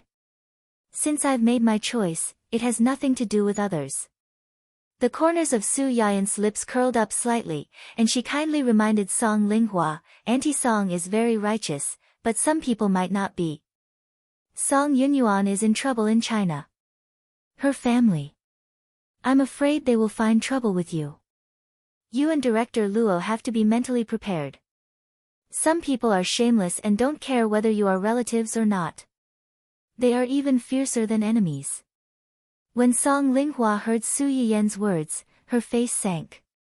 She probably remembered this family's strange actions back then. So be it. Do you think I'm afraid of them? It just so happens that I still have some debts to settle with them. I'll take this opportunity to settle them properly. Otherwise, when they all die abroad in the future, these things will become a mess and have to be settled underground. It's good that you know what to do. Qing Juanhao and the others acted quickly. Song Yunyuan and Qing Fenglang were quickly subdued. When the two of them were arrested, they were still in a hotel, secretly plotting how to convict the Qing family so that Su Yiyan would have no one to rely on. When they rushed in, the smiles on their faces froze on their faces before they even had time to restrain themselves. Qing Fenglang's parents had been busy living apart and getting a divorce. After learning that their son had been arrested because of the Qing family's matter, they had come to his house a few times to make trouble. Fortunately, Qing Juanhao was prepared for this. No matter how Qing Fenglang's parents cried, made a fuss, and threatened to hang themselves, he did not allow them to enter the house and took them away. Not long after, he heard that Qing Fenglang's talkative mother had suddenly been diagnosed with liver cancer. Qing Fenglang's father couldn't afford to pay for her treatment.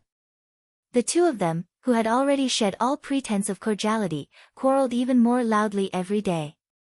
They could not even protect themselves, so they did not have the energy to care about their son who was destined to never come back. On the third day of Qing Fenglang's arrest, the police suddenly sent news that Qing Fenglang wanted to see Su Yiyan one last time. Coincidentally, at the same time, Song Yunyuan also sent a message saying that she wanted to see Hu Qinhuan one last time. When Su Yiyan heard about this, she immediately remembered what her elder brother had said that day. She chuckled and said, "Birds of a feather flock together. These two people's brain circuits are the same. No wonder they can be together."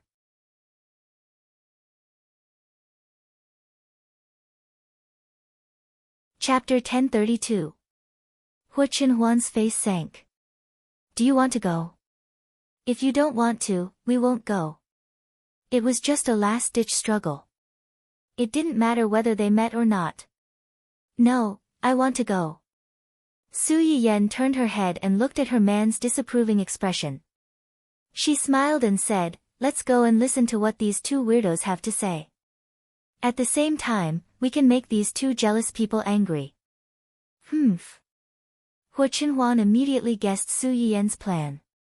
A trace of helplessness and indulgence flashed through her eyes. Okay.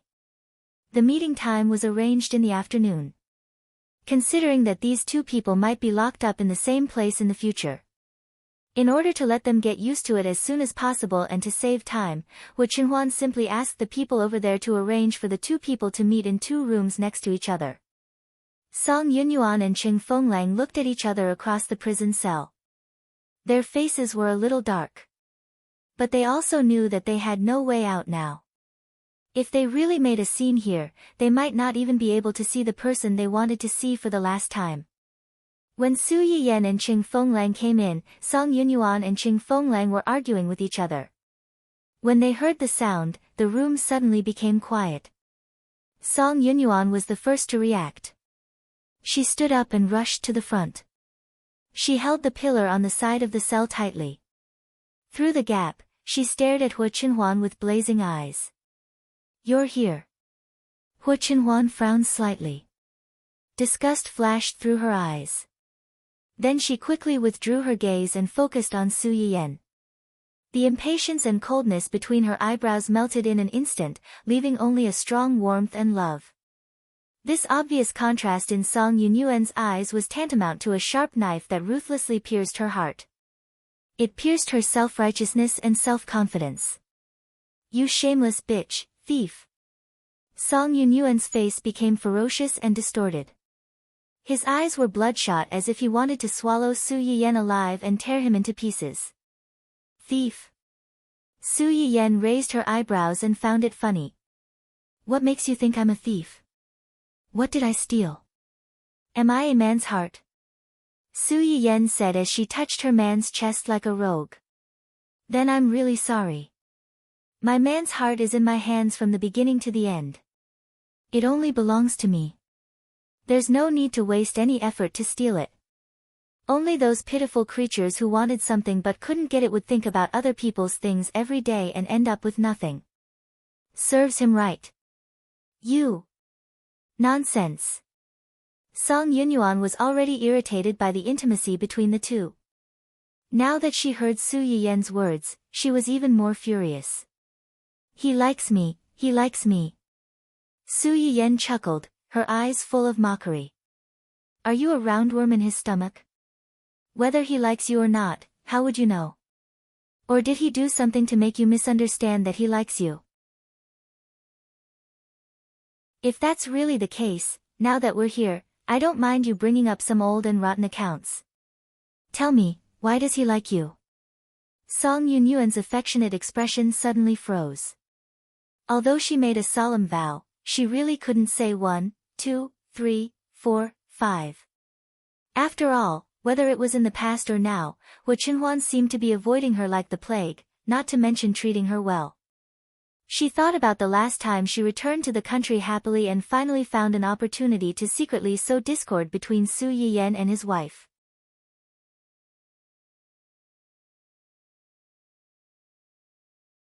Chapter 1033.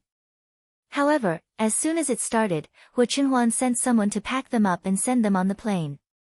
Song Yunyuan was full of confidence when she came back, but she was humiliated when she was sent back. She didn't believe that Hu Qinhuan would treat her like this.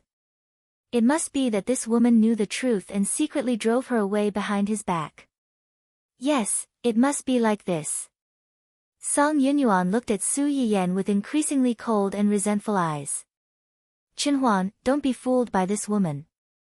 She is a shameless B***tch. Do you know that she sent people to catch me behind your back and forced me to leave? She even threatened me that if I dared to come back to you, she would kill me and my family. Don't be fooled by how gentle and considerate she pretends to be in front of you. In fact, she is a vicious B***tch. Are you done scolding? What? Song Yunyuan looked at Hu Qinhuan, whose face was covered with frost and whose eyes were so cold that it seemed to pierce through her. She couldn't help but shiver and suddenly had an ominous premonition. It seems that you haven't learned your lesson from what happened before. You didn't take the warning I asked Xian to give you to heart at all. You. Hu Qinhuan's words were tantamount to admitting that everything that happened before was his doing. Taking a step back, even if it wasn't an order from his mouth, it must have been approved by him. Song Yunyuan's eyes narrowed. She was hit hard. She couldn't accept that Hu Qinhuan really didn't have any feelings for her. Just like how Hu Qinhuan had rejected her countless times in the past, she was the one who pestered him and refused to let go. In the end, when Hu Qinhuan was in trouble, she ran away faster than anyone else. After knowing that his legs had recovered, Song Yunyuan spontaneously beautified everything that had happened in the past. Hu Qinhuan also had feelings for her.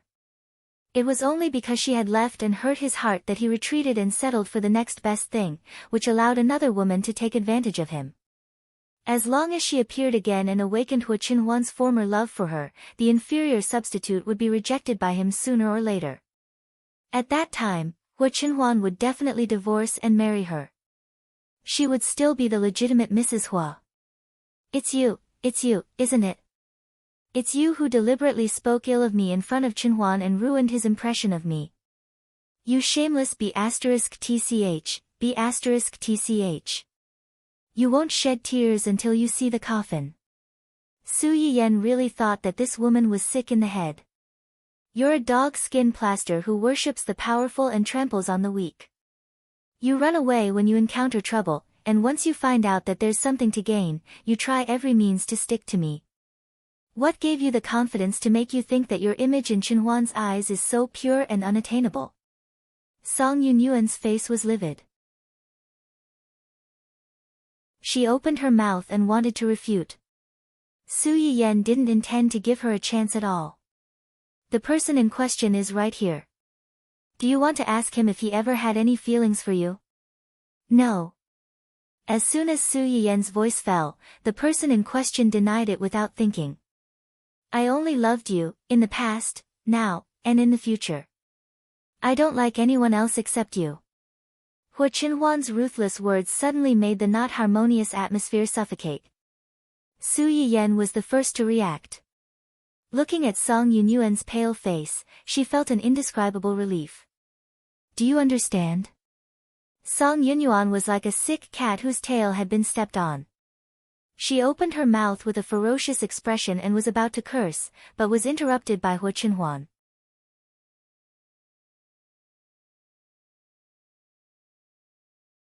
Chapter 1034. Keep scolding. If you scold my wife, I'll send one of your relatives to accompany you. You've just scolded me 4 times. Within a month, I'll send 4 of your relatives to reunite with you. Don't worry, I won't let you wait long. Hu Qinhuan's words were light as if they were just a joke. But as long as one looked at his expression and the way he stared at Song Yunyuan at the moment, no one would think that he was joking. Song Yunyuan met his gaze and felt a chill run down her spine. It made her limbs cold and she couldn't help but want to shiver. No, you can't. Hu Qinhuan glanced at her as if he was looking at an insignificant ant. No, I can. Song Yunyuan's body trembled. At this moment, she realized that maybe she shouldn't have come back in the first place. She shouldn't have thought that this man would be soft-hearted and change for her. She thought too highly of herself. Su Yiyan saw the change in Song Yunyuan's expression and didn't have any sympathy in her heart. She dared to seduce her husband so blatantly in front of her. Who knew what she was thinking about her husband behind his back? Thinking of this, Su Yiyan couldn't help but feel disgusted. Sometimes, it wasn't a good thing to have many suitors, especially suitors like this who were self-righteous and regarded the person they liked as their possession without the slightest respect. It was a big trouble that couldn't be gotten rid of. In this regard, Ching Fenglang was quite similar to her. Just as she was thinking about this, Ching Fenglang, who had been watching this farce coldly from the side, finally couldn't hold back and shouted with a sad expression, "Yan Yan, Mr. Cheng, we don't know each other well." The expression on Ching Fenglang's face suddenly froze. Song Yunyuan next door sneered as if she was mocking Ching Fenglang for thinking too much. She was having a hard time, and so was Ching Fenglang. They were all in the same boat, and no one needed to discuss the other. Ching Fenglang's IQ was still a little higher than Song Yunyuan's. The expression on his face only stiffened for a moment before he quickly adjusted. He frowned and said, "Is there any misunderstanding between us? Uncle, weren't you the one who reported the company?" "How could I?" Su Yiyan interrupted his explanation. "Grandpa has been slandered for taking kickbacks and stealing the research results of his staff. Do you dare to say that you have nothing to do with it?" Qing Juanhao looked into Su Yiyan's eyes. His heart trembled slightly, and a trace of guilt flashed across his eyes. However, he understood that he couldn't admit to this because once he did, he would be doomed eternally. "I don't understand what you're talking about. I've heard about what happened between my uncle and the old man. In my heart, I also hope that these things aren't true. It's just that my parents have been in a lot of trouble recently, and I can't take care of myself. That's why I haven't taken the time to care about my uncle and the old man. You can't think that this matter has something to do with me just because of this, or even that I'm behind it. What good can I do if something happens to the old man and uncle? It's true that there's nothing good for you if something happens to your grandfather and uncle. However, there's a kind of person in this world who, even if it's not beneficial to himself, still likes to harm others. It's just for his vanity that has nowhere to go." "Yan Yan, you..." Ching Fenglang frowned and wanted to explain, but he was interrupted by Su Yiyan again. "Why do you think you're here? Do you think I'll tell you this without definite evidence? Do you think the police will arrest people without definite evidence?"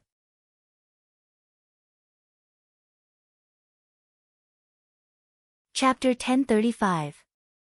Ching Fenglang's face turned from green to white, from white to green, changing unpredictably.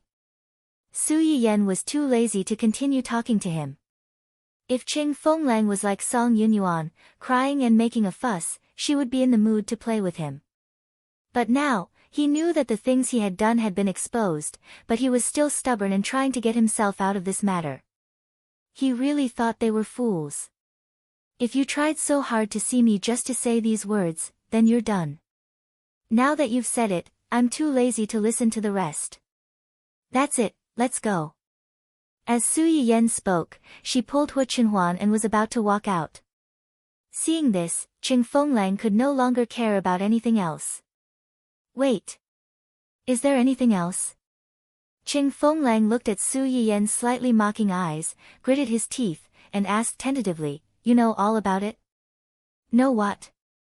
Su Yiyen turned around and looked directly into his eyes. She said with a faint smile, I know that you're the one behind the scenes.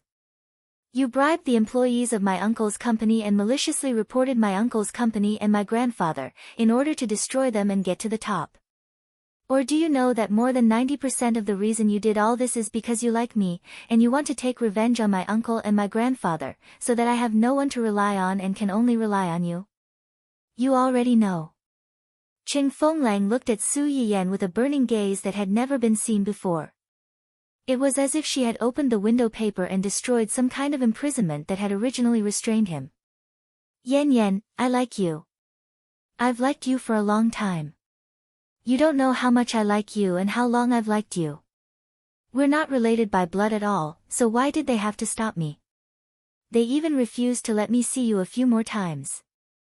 As soon as they knew my feelings for you, they sent me abroad regardless of anything, so that I could never see you again. They deserve to die. Anyone who stops me from being with you deserves to die. As long as they are dead, no one will be able to stop us. As long as they are dead, you can be with me. You will belong to me alone. At this moment, Qing Fenglang finally revealed his crazy side. He knew very well that once his deeds were exposed, Su Yiyen would not let him go. The Qing family would not let him go either. Since that was the case, there was no need for him to hide the shameful thoughts that he had been hiding all these years. Hu Qinhuan's face was as black as the bottom of a pot when he heard this man's naked confession and his almost crazy desire to monopolize his wife. Just as he was about to make a move, he was stopped by Su Yiyen. So what? What?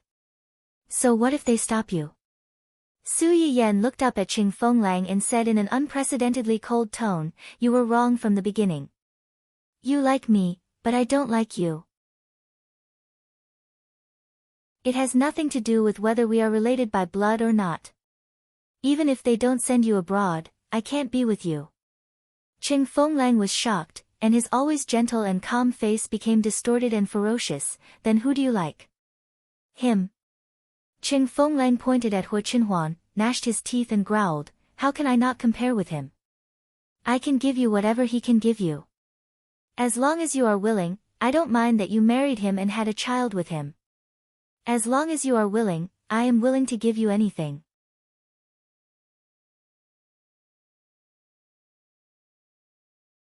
Chapter 1036.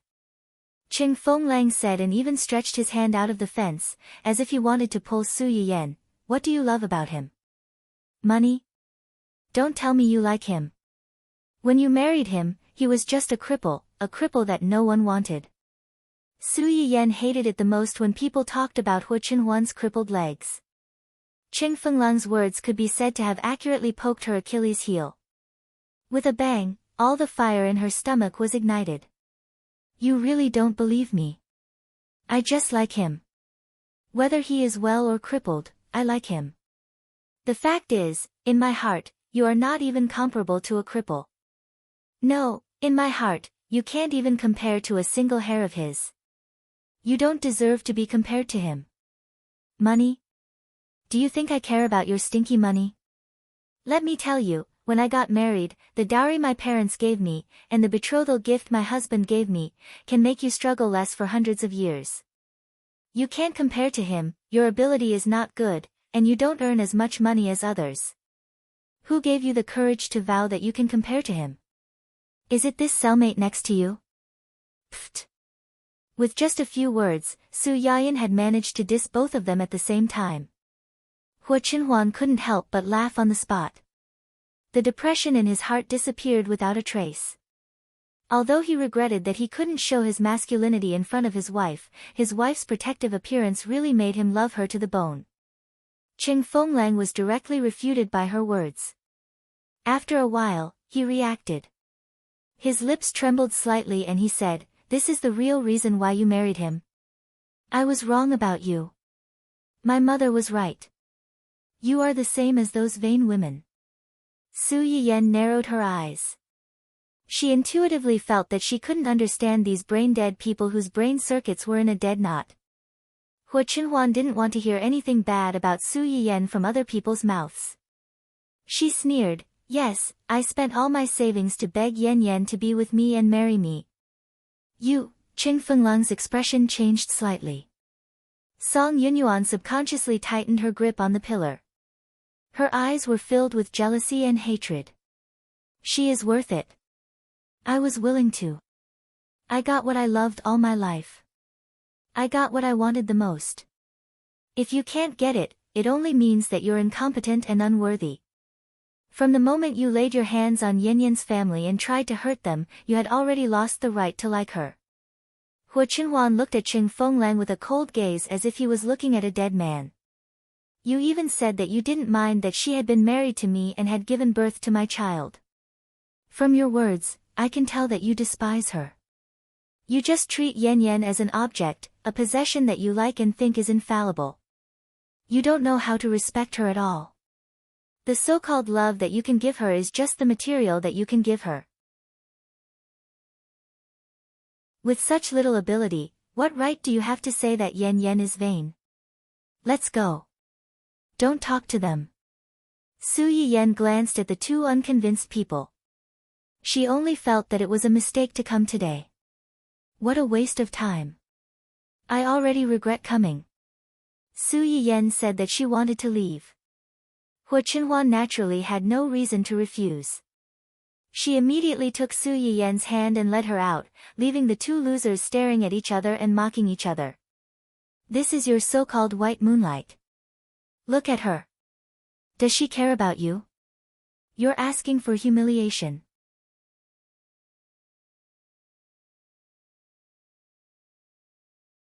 Chapter 1037. Qing Fenglang's face darkened, and he sneered back. Is this your so-called childhood sweetheart? You're young and affectionate. I'm afraid she doesn't even remember your name, right? I feel ashamed for you. You. The two losers couldn't get any benefits from Su Yiyan and Qing Fenglang, so they had to turn to attack their allies around them. In the rest of their short and long lives, they had to fight with each other. Su Yiyan came out with Hua Qinhuan. She was still angry and looked like she wanted to hit someone. Hua Qinhuan was a little angry, but he calmed down when he saw her like this. He bent his lips and said with a faint smile, "Didn't you say you wanted to come? Why are you being so awkward now?" "I regret it." Su Yiyan snorted and said unhappily, "I wanted to come here and make these people angry." Who would have thought that they were so weird? They made themselves angry first. Hua Qinhuan knew what she was angry about. He comforted her softly, "It's okay. Anyway, we won't see them again." Su Yiyan was silent for a moment and asked tentatively, "How long will they be locked up like this?" Hua Qinhuan didn't answer her immediately. Instead, he asked, "How long do you want them to be locked up?" "Of course, I want them to be locked up as long as they can. Don't let them out to harm people again." "As you wish." Su Yiyan looked up at him in confusion, but she didn't ask more. Qing Fenglang's matter was quite big. The Qing family couldn't hide it, and they didn't want to help their family hide it. Although Qing Juanhao's company was founded by himself, he was helped by some relatives and friends who had a good relationship with him. Qing Juanhao was not a person who would kill a donkey after it had outlived its usefulness. After the company grew stronger, he paid back most of the people who had helped him. Those who had a certain ability worked in the company. Those who had limited talent in this area could not take on heavy responsibilities. According to the original investment, they could get dividends every year. Qing Fenglang's original intention was to destroy Qing Juanhao's company and the Qing family. But strictly speaking, didn't he also touch the cake of many relatives and friends? The people who originally had a good relationship with their family quickly turned against them after learning about this matter. They sharpened their knives to teach them a lesson, but found that Qing Fenglang had already been captured. Qing Fenglang's mother had liver cancer and had a falling out with Qing Fenglang's father. She had no money for treatment and was struggling to survive in the hospital. Of course, Qing Fenglang's father was not much better. Perhaps because of the chaos in his family, he was also in a bad mood. He went out to get drunk alone, and in the end, he went crazy outside and bumped into or almost molested a pregnant woman. She was so scared that she almost had a miscarriage. When the pregnant woman's husband found out, he naturally couldn't take it lying down. He directly beat Qing Fenglang's father and sent him to the hospital. The worst thing was that the man had been too heavy-handed. He had kicked Qing Fenglang's father's body so hard that he was basically crippled. When Qing Fenglang's father woke up and learned of this bad news, he almost couldn't catch his breath and went to see his old father who had passed away. His eldest son was crippled. Not to mention that there was an 80% to 90% chance that he would not be able to get out of prison in the future. Even if he did, there was basically no hope. His wife had become like this. He originally wanted to divorce her or simply kill her, marry another one, and try to have another child. Now, there was no hope at all.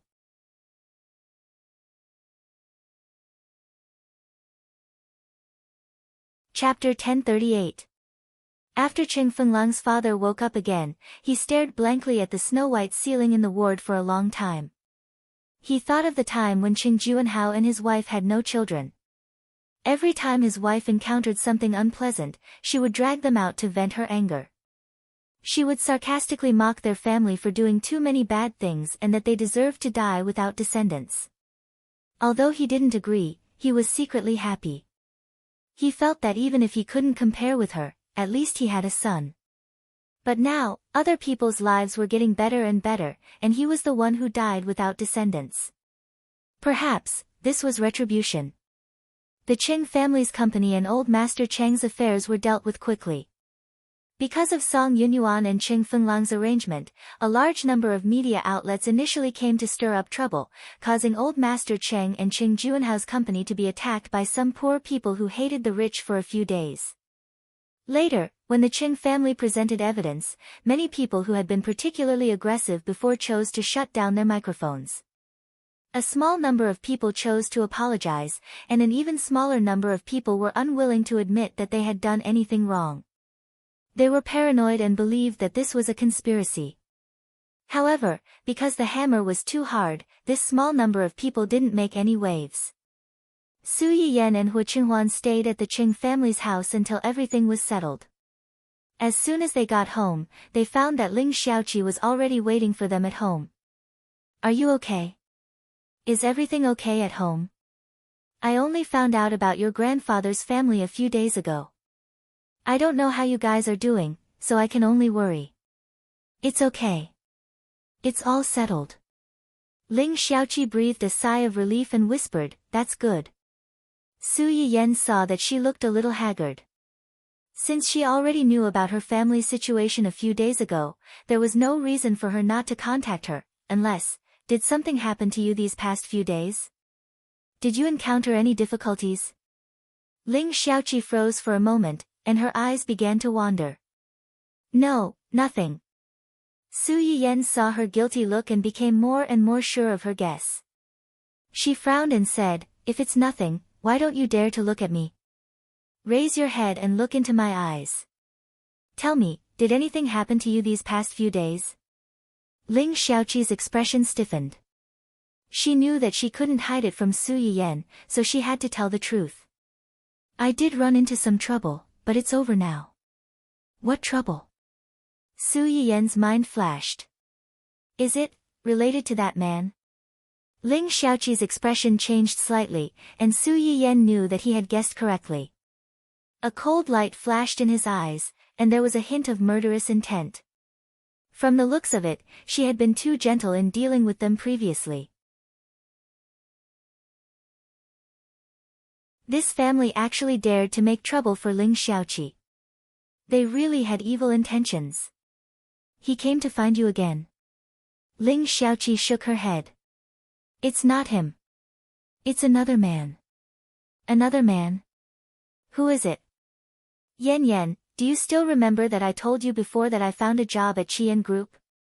You also said that the general manager of that company, his style wasn't good, and told me not to go.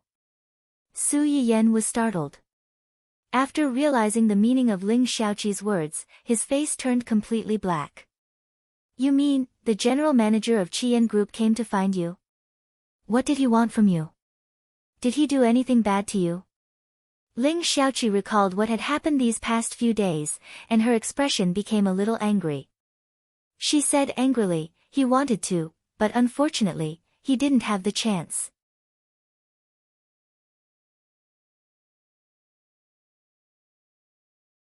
Chapter 1039.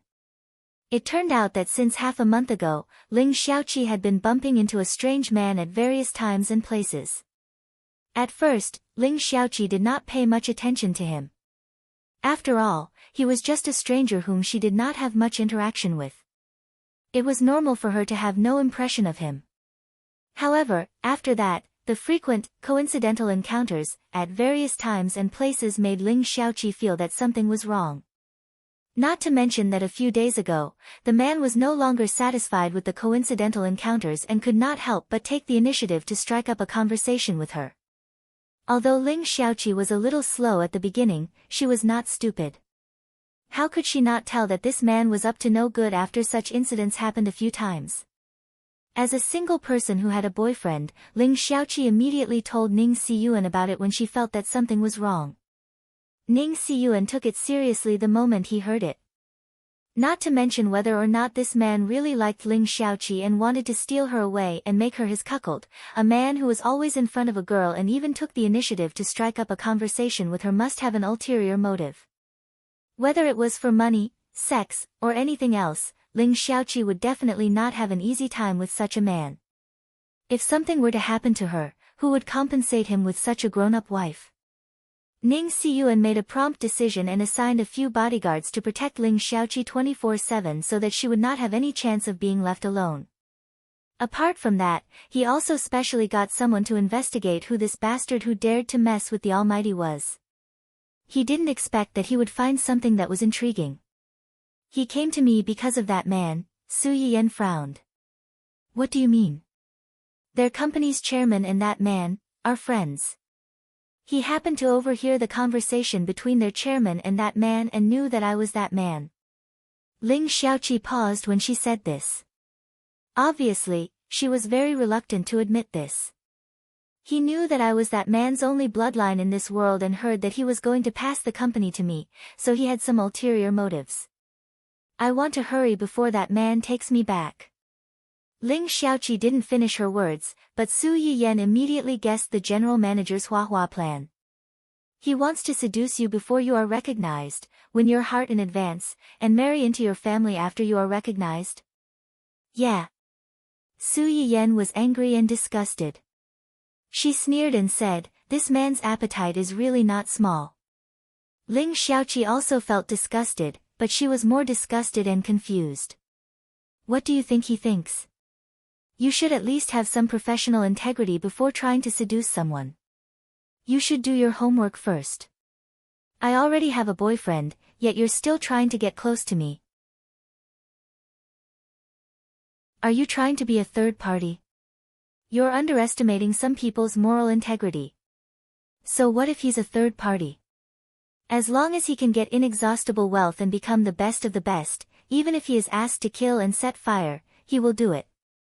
Being a third party is not even an appetizer for them. Believe it or not, if you really inherit that man's family property, as long as you wave your hand, many people will be willing to be your third, fourth, or fifth party. Ling Xiaoqi was disgusted by Su Yiyan's assumption. She shook her head quickly and said, I don't want any third party, fourth party, or fifth party. One boyfriend is enough. I can't handle more than one, and I don't want that man's stinky money. I'm disgusted with his things. You think so, but others don't think so.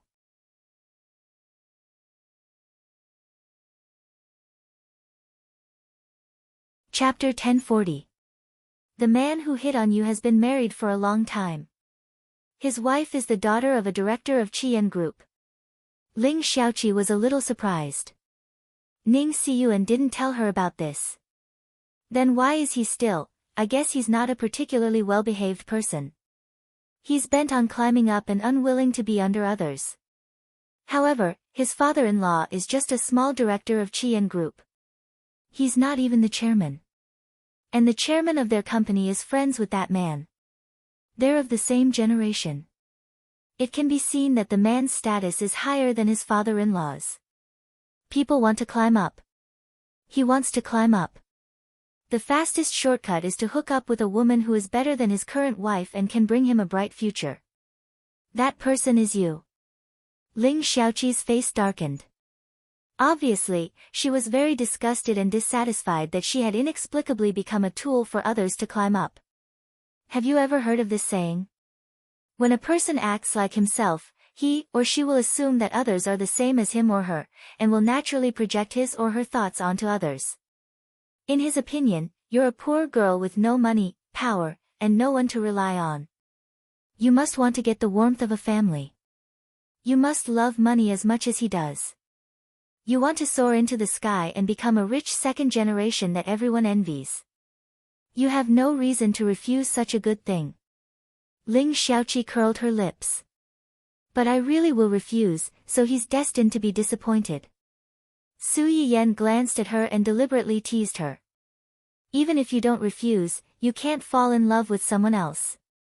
You can't leave eldest young Master Ning, who has such potential, and blindly fall in love with such a thing. Ling Xiaoqi was stunned. After realizing that Su Yiyan deliberately teased her, she glared at her angrily. Then she seemed to think of something and asked tentatively, Yan, did you already know that Qian Group has something to do with that man? In fact, when Ning Siyuan investigated the man's background and told her the ins and outs of the matter, Ling Xiaoqi already had a trace of suspicion in her heart. When she had just returned from abroad, she had interviewed for several companies before deciding to go to Qian Group, which had better conditions in all aspects. But in the end, before she could apply for a job, she was forced into Dongqing by Su Yiyan. At that time, she didn't think much about it. She only thought that Su Yiyan was worried that she would be bullied in other companies and wanted her to enter her company. Now that she thought about it, she felt that Su Yiyan when she heard that she was going to Qian Group. It was as if she already knew that she would be at a disadvantage. At that time, she only thought that Su Yiyan was worried that she would be harassed by that man and suffer from the unspoken rules of the business world. Now, she felt that Su Yiyan might have already known that she would be involved with that man when she joined that company. When the time comes, she would inevitably be at a disadvantage because of the contract. Su Yiyan saw that she had found out and did not continue to hide it. She sighed and asked carefully, "Are you angry?" "I'm not angry. I just hope that you can tell me the next time something like this happens. After all, I'm the person involved. I know you're doing it for my own good, but it's a little uncomfortable to be kept in the dark about such things. Also, I'm an adult. Don't treat me like a child and a fragile thing. Although I hate that man, he's really not that important in my heart."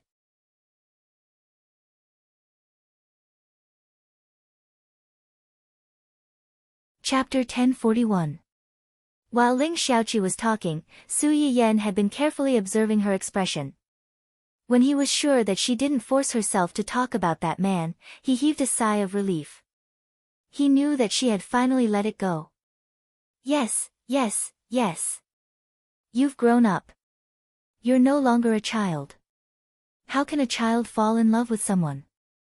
I was thinking too much. I didn't tell you before because I was worried that you'd do something stupid on impulse. You're just a girl after all. Those people have money and power, and they'll do anything to achieve their goals.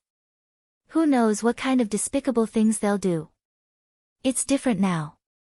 Someone has someone to protect her. She's confident and doesn't need me to worry about her. That's good. Ling Xiaoqi was stunned for a long time before she realized that Su Yiyan was making fun of her. Her face flushed red, but she didn't refute him. Ning Siyuan had indeed helped her a lot this time. Su Yiyan was laughing, but he was still thinking about business.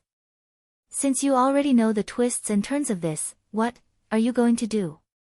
The key to this matter wasn't the man who had tried to seduce her, but Ling Xiaoqi's cheap father, who still wanted to bring her back to acknowledge her ancestors and become a puppet. This person had appeared before, but Su Yiyan had used some tricks to chase him back to his original position. He couldn't even take care of himself and wouldn't have the chance to find trouble with Ling Xiaoqi. However, this wasn't a long-term plan. If he wanted to solve this once and for all, he had to think of another way. Actually, Siyuan has discussed this with me. What did he say? He said that if I'm willing, he can help me destroy their family and take over their business under his name. Then what? Ling Xiaoqi avoided Su Yiyan's gaze and said embarrassedly, then give it to me as a betrothal gift. Betrothal gift? Su Yiyan felt that he had been shown off. He said with a subtle expression, so, he's going to propose to you? Ling Xiaoqi was stunned. For a moment, she didn't know how to answer. Su Yiyan didn't continue on the topic of the couple. He only asked tentatively, what do you think? Ling Xiaoqi pursed her lips. After a long silence, she said, actually, I don't really want it. No, you have to. You have to. Yan. Ling Xiaoqi looked at Su Yiyan in surprise and confusion. That's his love for you, and it's what you deserve. Su Yiyan held Ling Xiaoqi's hand and said earnestly, you have to understand that letting that man take you home, force you to be his daughter, and then force you to marry the son-in-law he likes and give birth to an heir with his blood to inherit his family property is completely different from your boyfriend buying his family property and giving it to you as a betrothal gift. The former means forcing, coercion, bullying, and oppression. The initiative is in the hands of others, and you are the one who is controlled. The latter means that the initiative is in your hands. As long as you're willing, no one can force you. As long as you want, you can even make those who you don't like and who have let you and Auntie Ling down pay the price. Ling Xiaoqi narrowed her eyes. You mean, why did that man let your mother down? Wasn't it because he thought he was extraordinary and couldn't bear to give up his wealth and status?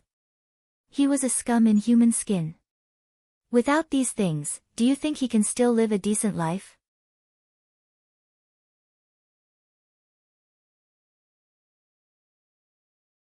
Chapter 1042. Ling Xiaoqi lowered her eyes slightly and still didn't speak. Su Yiyan could tell that she was wavering. He smiled faintly and said, Auntie Ling, and you have suffered so much because of this man. You even had to bear some bad names because of him. I don't believe that you don't hate him at all. This is a good opportunity. You don't have to trouble Ning Siyuan with this. He's your boyfriend. It's only right for him to protect you. Moreover, this isn't difficult for him. Ling Xiaoqi's cheap father had some family connections, but those family connections were really not enough in front of the Ning and Qi families. If Ning Siyuan really wanted to mess with him, it was only a matter of time before his family's company fell into Ling Xiaoqi's hands. Being kind to your enemy is being cruel to yourself. Ling Xiaoqi nodded seriously. I understand. I'll consider it seriously. By the way, when you ask Ning Siyuan to keep an eye on that man, don't forget to keep an eye on his wife. A person who has nothing is more dangerous than an uncivilized beast when he goes crazy. With Su Yiyan's reminder, Ling Xiaoqi finally remembered that the man had a wife who had a marriage alliance with him. That wife even gave birth to a son for him. However, the son died in an accident, and he couldn't have another child. That was why he thought of her. Although Ling Xiaoqi didn't have a child yet, she put herself in his shoes.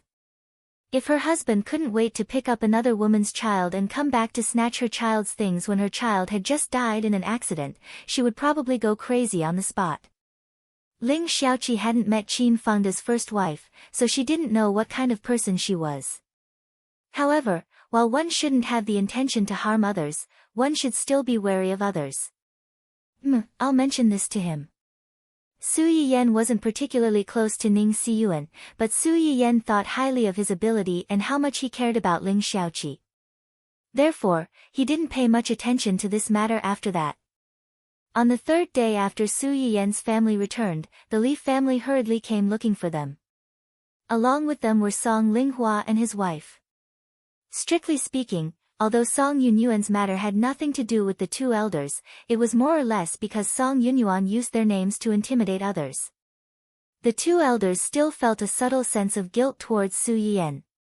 When they heard that the Li family was coming to visit Su Yiyen, they hurriedly followed along and even brought along a large pile of gifts. Su Yiyen had just come down from upstairs when he heard the announcement. He was shocked by the group of people. "It's good that you're here. Why did you bring so many things?" "These are gifts from my family to thank you." Lian Nam's limbs were still tightly wrapped like before, but there was an additional cap on his head and a mask on his face. Although it was still tightly covered, at least he was willing to reveal his skin except for his facial features. It was a big improvement. This time, besides Grandpa and Grandma Li, Lian Nam's parents also came along with Lian Nam. Mother Li was a very elegant middle-aged woman. Perhaps because of her daughter's misfortune, she faintly exuded a melancholy aura. However, when she heard her daughter's words, the expression on her face suddenly became more lively. She smiled faintly and said, "Nan Nan is right. I heard from my family that Miss Su's scar removal ointment is very effective." Nan Nan previously.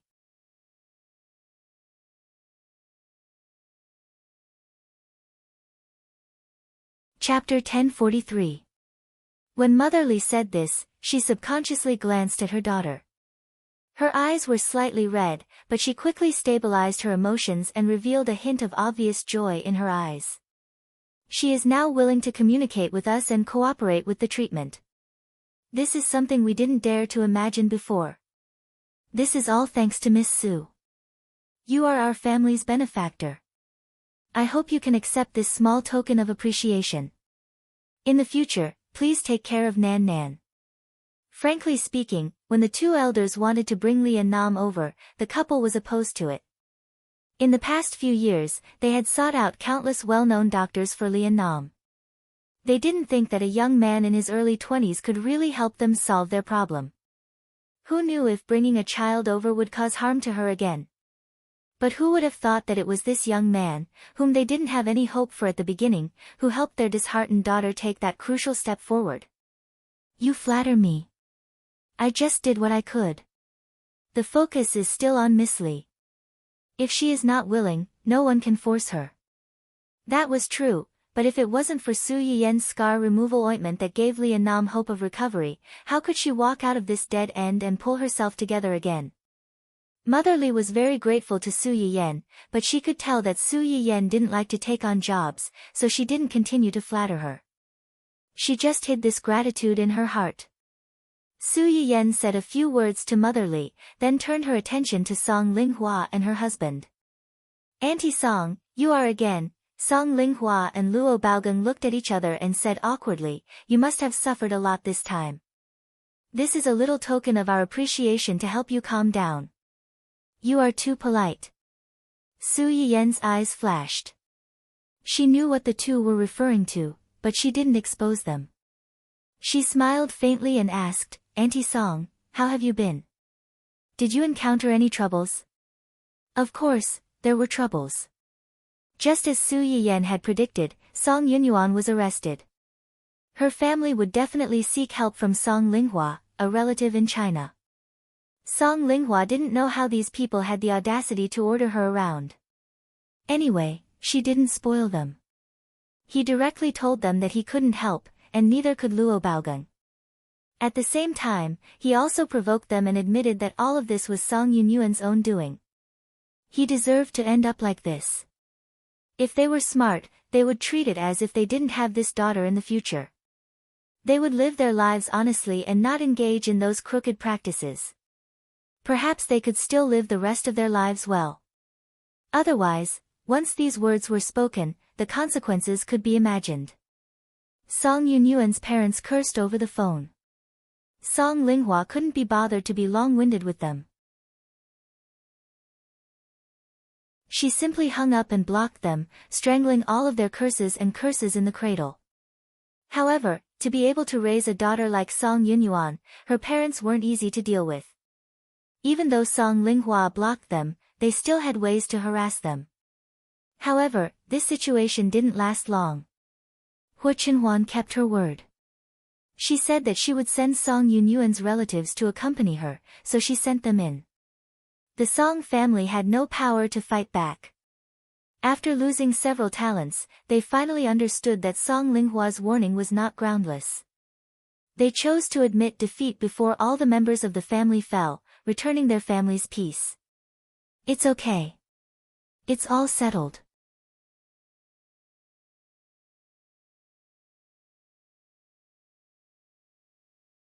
Chapter 1044.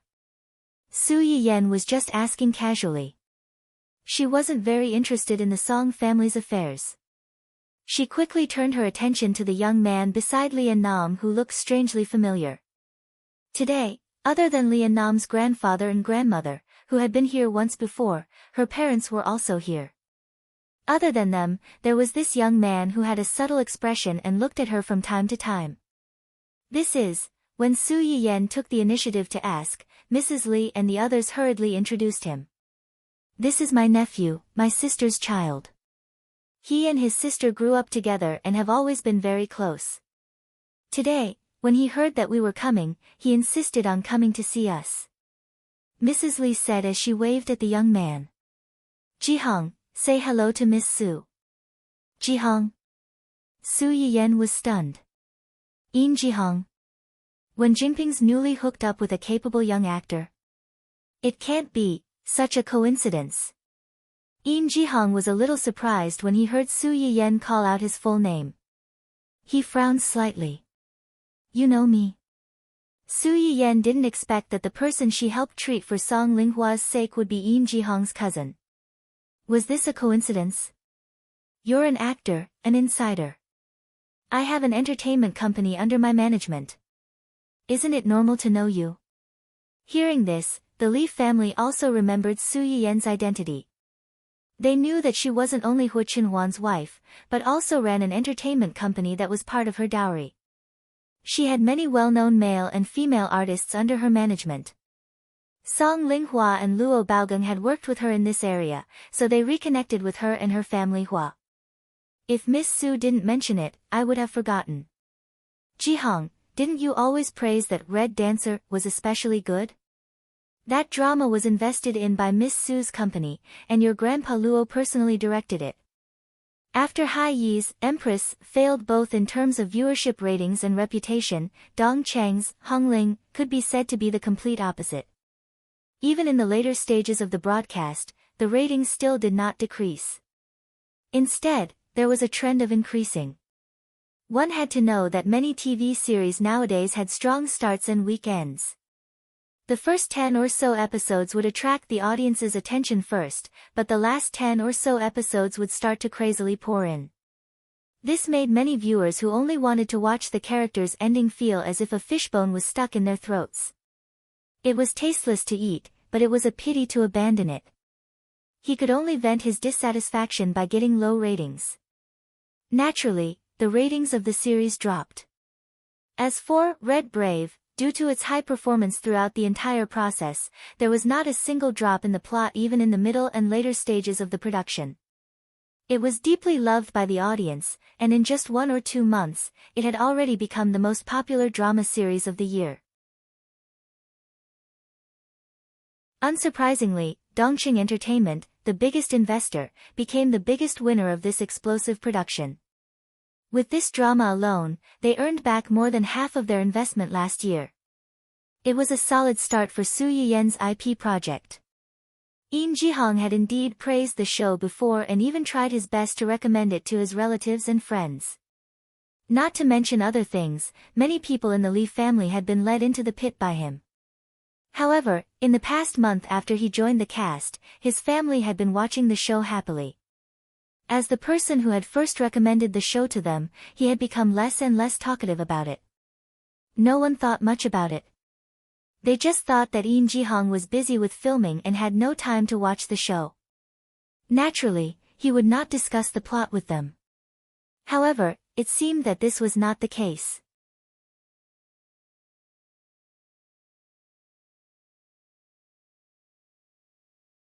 Chapter 1045. Yin Jihong's mind went blank for a moment when he heard his aunt mention dancing in red. Even his expression froze for a moment. Motherly did not think much of it when she saw him like this. She thought that he was surprised to find out that the show he liked was produced by someone he knew, so he could not react in time. On the other hand, Su Yiyen subconsciously paid more attention to him when she found out that the young man in front of her was Yin Jihong. Seeing him like this, for some reason, she suddenly remembered the words that Xia Junsheng had said to her before. He had said that Yin Jihong had a strict upbringing and that he was a lofty person who abhorred evil. Because of this, he had not been friendly with Wen Jingping at first. Later, when Wen Jingping and Ding Juexi's scandal was exposed, Yin Jihong, who should have been estranged from Wen Jingping, suddenly became very close to her. He had unknowingly protected Wen Jingping as if he had been possessed. Possessed? Su Yiyen's eyes turned cold. Ever since Ding Juexi's scandal was exposed, her Goldfinger progress had been stuck at 75 and had not moved at all. Was the last 25 on the person in front of her or on Do Tianyi? Countless thoughts flashed through Su Yiyen's mind, but she did not show it on her face. She smiled and said, "Mr. Yin, you've watched Dancing in Red. I heard that there was some trouble in a show that Mr. Yin has been filming recently. It's quite troublesome. Has it been resolved?" When everyone heard her words, their gazes all drifted towards Yin Jihong. "Jihong, something happened to your production team? Why didn't you mention it? Is it serious? Do you need help?" Yin Jihong's expression was subtle. He was silent for a while before he said, "It's nothing serious. It's been resolved." After he said that, he suddenly changed the topic and said, "Miss Su seems to be very interested in our production team." Su Yiyen could tell that he was testing her. She smiled and said, "That's not it. I'm a gossipy person and I like to watch the fun. Usually, when I have nothing to do, I like to eat melons and watch dramas online. This free drama is my favorite. How can I miss it?" Yin Jihong did not expect Su Yiyen to say that, and his body stiffened uncontrollably. The people present were all shrewd people. At this point, how could they not see the subtle atmosphere between the two? Mrs. Li and the others looked at each other. They didn't know if there was any contact or conflict between the two of them. Luo Baogang and his wife were equally puzzled. However, they were industry insiders and knew a little more than the Li family. Recalling Su Yiyen's words, Luo Baogang had a guess. Jihong has also been busy filming recently. Which production team did he join? Luo Baogang was an elder and a senior in the circle. Naturally, Yin Jihong had to answer his question. He whispered the name of a drama. As soon as Luo Baogang heard the name, his eyebrows twitched. He knew that his guess was not far from the truth. "So it's this drama. It did cause a lot of trouble some time ago. I didn't expect the male lead to be you. What a pity." Luo Baogang whispered in riddles. Not only did he not solve the Li family's confusion, but he also aroused their curiosity. "What's wrong with this drama? Is there something wrong with the director, or is there something wrong with the actors in the crew?" As Mrs. Li spoke, she suddenly looked at Yin Jihong and asked, "Jihong, are you hiding something from us?"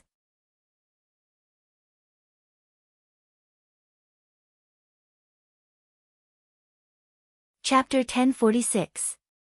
Yin Jihong's brows furrowed slightly. Under the probing gazes of his relatives, he didn't know what to say. "Actually, it's nothing much. There are so many people in a drama, so there's bound to be a few weirdos. It's fine as long as it's settled." Luo Baogang knew the twists and turns in this matter. He also knew that it wasn't good to discuss this topic in front of the people involved, so he ended the topic and gave Grandpa Li a look. Grandpa Li instantly understood and pulled back his wife, who was about to continue asking. He smiled faintly and said, "Old Luo is right. How can everything go smoothly at work? It's fine as long as it's settled. Today, we're here to thank Miss Su and confirm Nan Nan's treatment with Miss Su. Business is more important. Since Grandpa Li had said so, Grandma Li naturally couldn't say anything. When Yin Jihong heard Luo Baogeng's vague derogatory evaluation, he subconsciously wanted to refute Wen Jingping. However, when the words were about to come out of his mouth, he unexpectedly met Su Yiyen's gaze. His mind went blank again. He didn't know why, but the words that were about to come out of his mouth couldn't come out. Su Yiyen saw Yin Jihong's conflicted and confused expression. She only felt that it was even more out of place. She looked at Yin Jihong with a more probing gaze. System, is there any way to investigate the reason why Yin Jihong's attitude towards Wen Jingping was different? Isn't Wen Jingping's female lead halo already very weak? How can it still make these people lose their intelligence? Is there something that you and I don't know about? Does the host suspect that Wen Jingping used some unspeakable methods on Yin Jihong? Su Yiyen was silent for a moment, then probed, can you find out? The host can scan the past experience and memory of a potential threat to confirm whether or not he has been corrupted by the female lead halo. Su Yiyen was shocked. The system actually had such a function. She thought that the system's skill points were all in Chinese medicine. Before she could finish being happy, she heard the system add another sentence.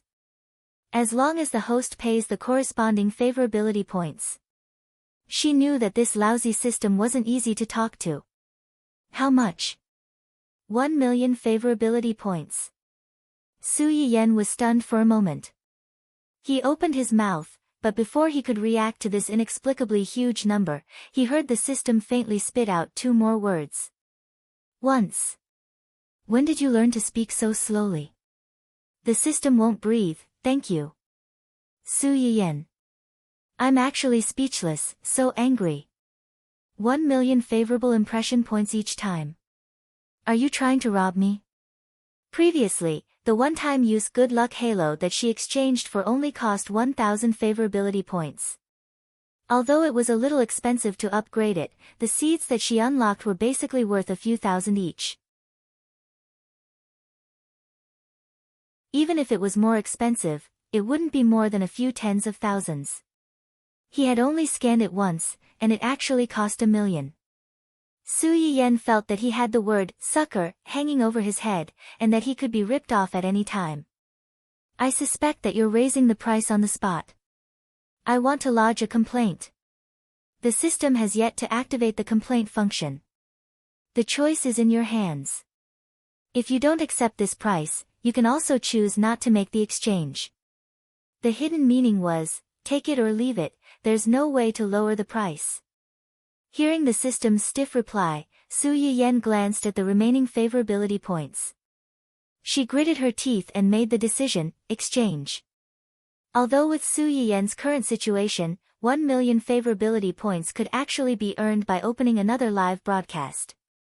But when she heard the system's notification, Su Yiyen couldn't help but feel a little heartache. She felt that she had been cheated.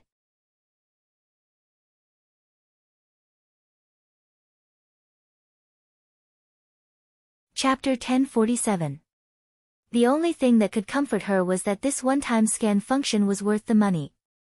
After deducting all the affection points, the system dutifully turned on the virtual camera and scanned Yin Jihong from top to bottom, inside and out. With this sweep, he really did manage to find some things. Su Yiyen raised her eyebrows. What's wrong? What did you find? This person has traces of using a system item.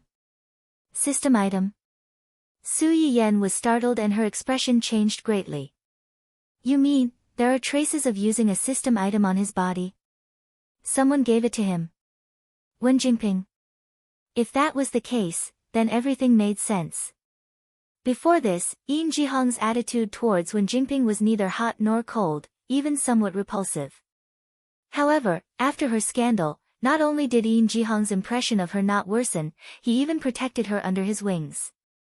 This kind of behavior was undoubtedly contrary to his personality.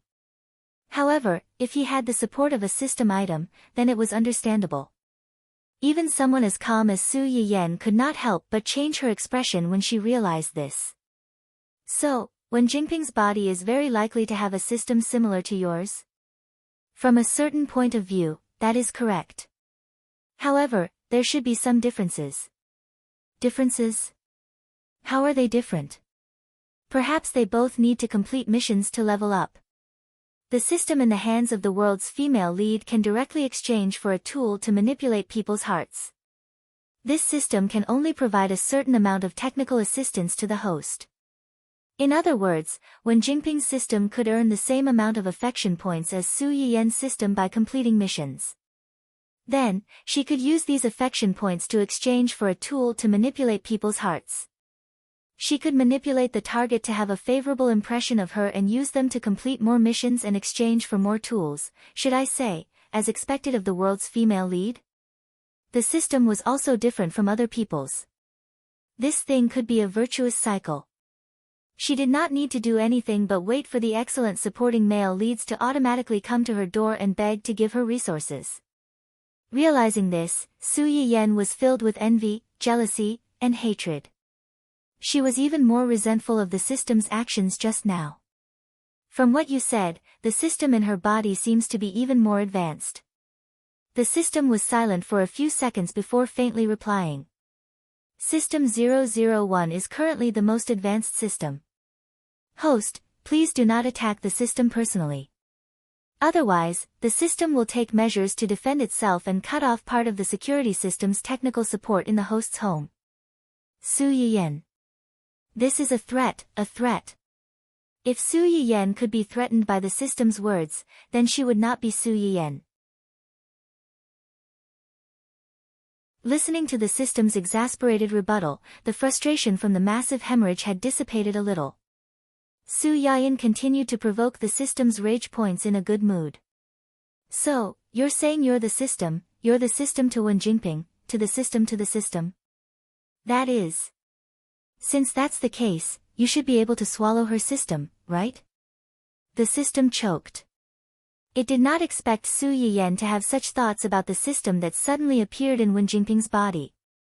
You have to see it with your own eyes to be sure. Oh. When I heard you say it in such a dignified manner, I thought it wouldn't be difficult for you. System. Don't think I can't tell that you're mocking me.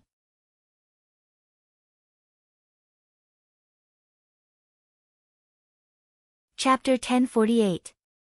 The system was enraged by Su Yiyan's words and shut up on the spot. Su Yiyan knew when to stop. She quickly turned her attention back to Wen Jingping. However, this is really strange. Since Wen Jingping has such a good thing on her, how could she have played such a good set of cards to such a state today? Although Su Yiyan was partly responsible for her current predicament, she was not completely innocent. However, if one were to dig deeper, they would find that most of what Su Yiyan did was just fighting back. She had fallen into this awkward situation largely because of herself. Or is it that her item is only effective on people who have come into contact with it in real life? It has no effect on people who have not come into contact with it on the internet? Hearing Su Yiyan's words, the system tried to hold back, but in the end, it could not hold back. If the world's female lead has traces of the system on her body, the system will be able to find out if she is in a photo with the host. Su Yiyan was slightly stunned. You mean, when I met Wen Jingping before, you did not notice that she had another system on her body? Could it be that her system is more advanced than yours, so much so that even you could not detect it? Impossible. The system's angry rebuttal successfully amused Su Yiyan. Since that is not the reason, there is only one possibility left. Wen Jingping's system only appeared after the last time they met. Su Yiyan was not sure about the exact time, but judging from the attitude of the men around Wen Jingping, it must have happened before she met Ding Juesi, or even before that. Miss Su. Miss Su. Su Yiyan was deep in thought because of the sudden discovery of a big secret. Her dazed expression was inevitably noticed by the Li family members who had been paying attention to her. Nothing. Su Yiyan seemed to have woken up from a dream. She did not continue to ask the system about the same system and focused on Lian Nam. Has the surgery time been set? Yes, it will be in a week. Then during this period of time, use this ointment to fade away the scars except for the face. As for the rest, we'll wait until you're done with the surgery and see how well you're recovering. Then, we'll see if there's a need to adjust the dosage of the medicine. The Li family had come here today just to hear Su Yiyen's words. Now that they had heard it, their hearts were much more at ease. They had originally come to express their gratitude, but seeing that it was almost time for dinner, they didn't want to disturb them any further. In addition, many of them had their own matters to attend to, so they didn't stay in the family hua for long. Estimating that it was about time, they got up and bid farewell. Su Yiyen was busy trying to figure out what was going on with the system, so she didn't ask them to stay. Naturally, she didn't know that after they left the family hua, Luo Baogang and Song Linghua were invited into Grandpa Li and Grandma Li's car. The two juniors who had accompanied them were chased to another car. Old Luo, what did you tell Miss Su about Jihang's production team? Why did I see that you guys didn't look too good at the time? Luo Baogang glanced at his old friend. After thinking for a while, he said, actually, it's not a big deal. Little Su was engaged to family hua before she got married. You guys should have heard about this, right? I know about this. Grandma Li immediately took over the conversation. Not many people knew about the engagement between Su Yiyen and Hua Xiaofeng. However, after the engagement was called off, it caused such a huge commotion. It even involved the cliché plot of a mistress getting married. As a result, their verbal engagement became the laughing stock of many people in high society.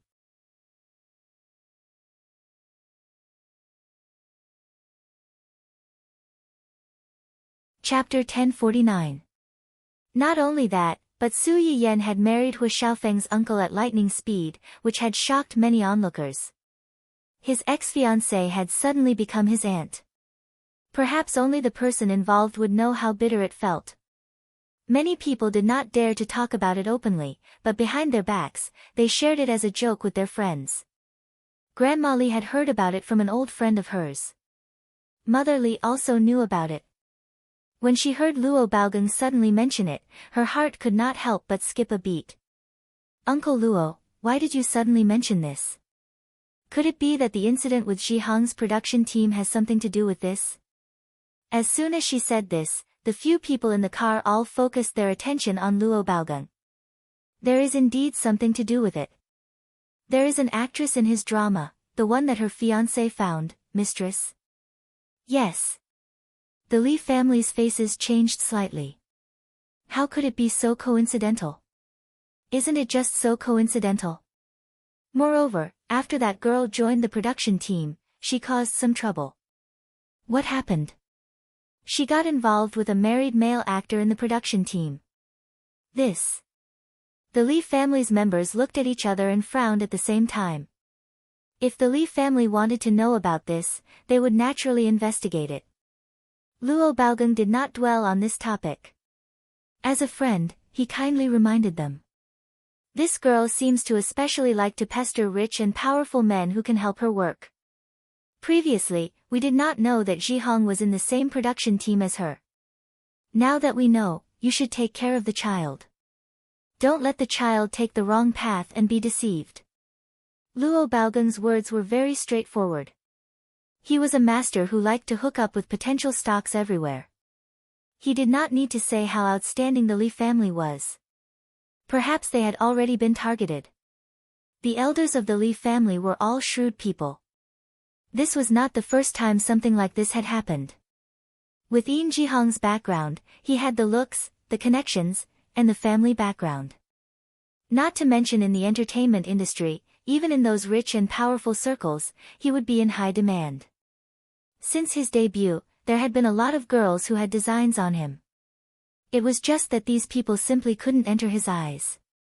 The Li family believed in their junior's self-control and didn't think that Yin Jihang would be bewitched by such a girl. But now, the person who reminded them was Luo Baogang, and this matter involved Su Yiyen, who was helping Li Annam with his treatment. They had no choice but to take it seriously. It was actually very easy to find out about Yin Jihang's situation on set. Yin Jihang had an assistant who followed him around 24/7. There was probably no one who knew more about Yin Jihong's situation than him.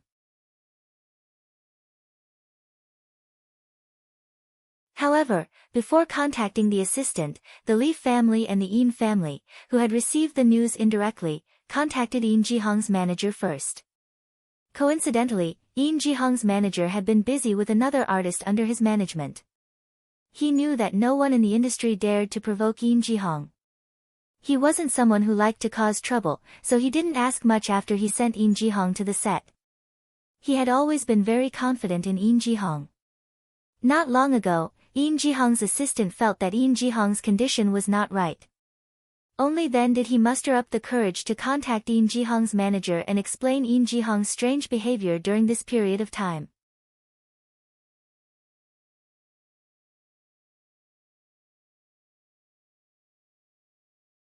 Chapter 1050. Yin Jihong's manager didn't think much of it at first, until he heard the second half. After the scandal between Wen Jingping and Ding Juesi, not only did Yin Jihong get closer to her, he even planned to act as a middleman to help Wen Jingping connect with other big shots. The reason why the Yin family chose this manager was that he was quick-witted and quick-witted. He knew how to judge the situation.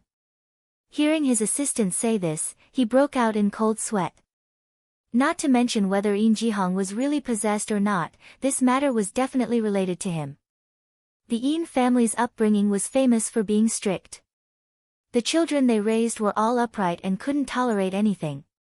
Yin Jihong wasn't possessed, but he suddenly had feelings for a spoiled girl. As his manager, he didn't realize it after so long. It was a dereliction of duty. Yin Jihong was possessed and was charmed by such a girl. As his manager, he was kept in the dark and couldn't guard against it. It was also a dereliction of duty. Just as the manager was having a headache and didn't know how to deal with this matter, the Yin family called before he could think of a solution. Mr. Yin. The manager picked up the phone guiltily. He didn't have much confidence.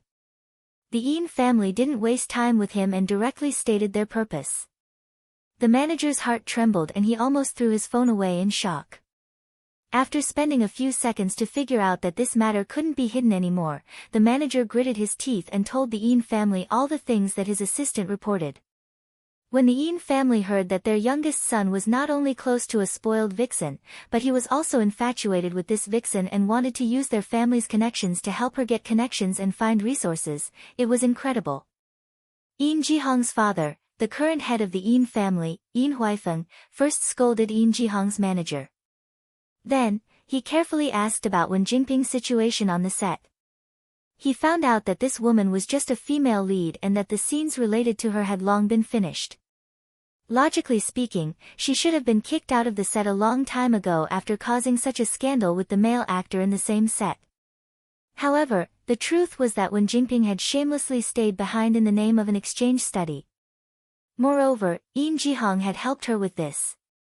When Father Yin heard about this, he was so angry that he almost fainted on the spot. As soon as he hung up the phone, he rushed to Yin Jihong's workplace and took his stupid son away. It was rare for him to severely reprimand him. He also ordered Yin Jihong to immediately break off his relationship with Wen Jingping and never meet this woman again.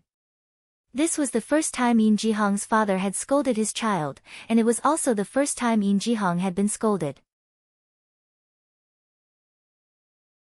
Mr. Yin originally thought that his scolding would wake his son up, but he didn't expect his son, who had always been well-behaved and obedient, to talk back to him after hearing a few words. He even had a big fight with him. When Su Yiyen found out about this, Yin Jihong had already been locked up by the Yin family. It was said that because of him, the Yin family had secretly found a few masters to exorcise him. They felt that his soul had been seduced by a vixen and he had been possessed. After Su Yiyen asked someone to inquire about the whole story, he was both embarrassed and puzzled. Was Yin Jihong so wild at home? When they met previously, Su Yiyen could feel the other party's coldness towards him, as well as his occasional absent-mindedness. However, there wasn't much of a conflict in the end. He originally thought that he would be a calm and patient guy, but he didn't expect, as if reading Su Yiyen's mind, the system took the initiative to go online and clear up Su Yiyen's worries and doubts. Yin Jihong didn't have a conflict with the host previously because the host was there.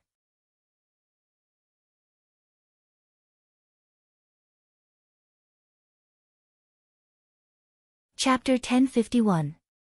Su Yayan was stunned for a few seconds before she realized what it meant. She frowned and said, "Are you saying that he's calmer because I'm around and didn't get into a conflict with anyone?" "You can say that." "No, what does this have to do with me?" Could it be that she was a tool to keep Yin Jihong awake? Yin Jihong's abnormality originated from the world's female lead. The host has stolen the halo of the world's female lead. Yin Jihong's influence will be suppressed in front of the host, and he will gain temporary lucidity. I see. No wonder Yin Jihong's behavior was so strange that day. She could faintly feel his hostility towards her, but he seemed to be very restrained. He would also be in a trance from time to time. In addition, the skill item used by the world's female lead is not of a high level. She needs to be in contact with the target for a long time and strengthen it again and again to make him have a better impression of her. Su Yiyen narrowed her eyes and immediately grasped the main point of the system's words. In other words, the effect of her item is not permanent, and it's not even long-term. As long as Yin Jihong is not in contact with her for a short period of time, he will return to normal and no longer be affected by the item. Logically speaking, that's the case. That's interesting. Su Yiyen's lips curled up slightly, and a trace of interest flashed through her eyes. Xia Junsheng had mentioned to her before that Yin Jihong's initial attitude towards Wen Jingping was not good, and Wen Jingping had created such a big scandal with the male actor in the crew during filming. If it was Yin Jihong's original temperament, he should have hated her. He should have avoided her like the plague and despised her even if he looked at her more than once. However, under inexplicable circumstances, he actually had a good impression of her, and even did a lot of stupid things for her that were enough to make him ashamed to death. When Yin Jihong completely sobered up and recalled these things, she wondered if he would be angry and take his anger out on Wen Jingping, the main culprit. If that was the case, there would be a good show to watch. As Su Yiyen expected, Yin Jihong was quite unconvinced when he was first locked up. Mrs. Yin knew about what had happened to Wen Jingping. Although she didn't agree with what her son had done, her heart softened when she saw that the father and son had quarreled so fiercely. She took the initiative to go to her son's room. She wanted to be the peacemaker and persuade her son to mend his ways and stop being angry with his father. In the end, it would have been better if Wen Jingping had not been mentioned.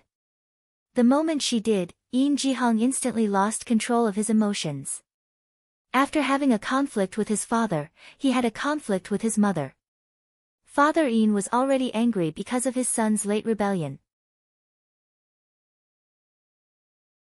When he found out that his son had actually yelled at his wife, he was even angrier. If it weren't for Mama Yin stopping her, she would have rolled up her sleeves and engaged in domestic violence. Because of this small episode, Yin Jihong's imprisonment was naturally extended indefinitely. However, he didn't sit still and wait for his death. Ever since the day he had a conflict with his parents, he had been on a hunger strike. When Papa Yin found out about this, he got even angrier. He hadn't even done anything to him yet, but he was already on a hunger strike. Did this little brat feel wronged? If you want to go on a hunger strike, then so be it. Let's see who can outlast the other. It had to be said that the temperaments of the father and son were very similar. They were equally stubborn, and neither was willing to give in first. Only Mama Yin suffered. On one hand, she felt sorry for her son, but on the other hand, she knew that her husband wasn't wrong. She was in a dilemma and secretly cried countless times. Fortunately, this situation didn't last too long. On the third day after being locked up, Yin Jihong suddenly seemed to have been enlightened and stopped his hunger strike. You're tuning in to the Blissful Bookshelf YouTube channel. We're so grateful for your support, and don't forget to subscribe to join us on this incredible journey through captivating stories. Your generosity through donations truly makes a world of difference, as it's the primary source of revenue that allows me to expand and enhance this channel for you. Thank you from the bottom of my heart for being a part of this adventure.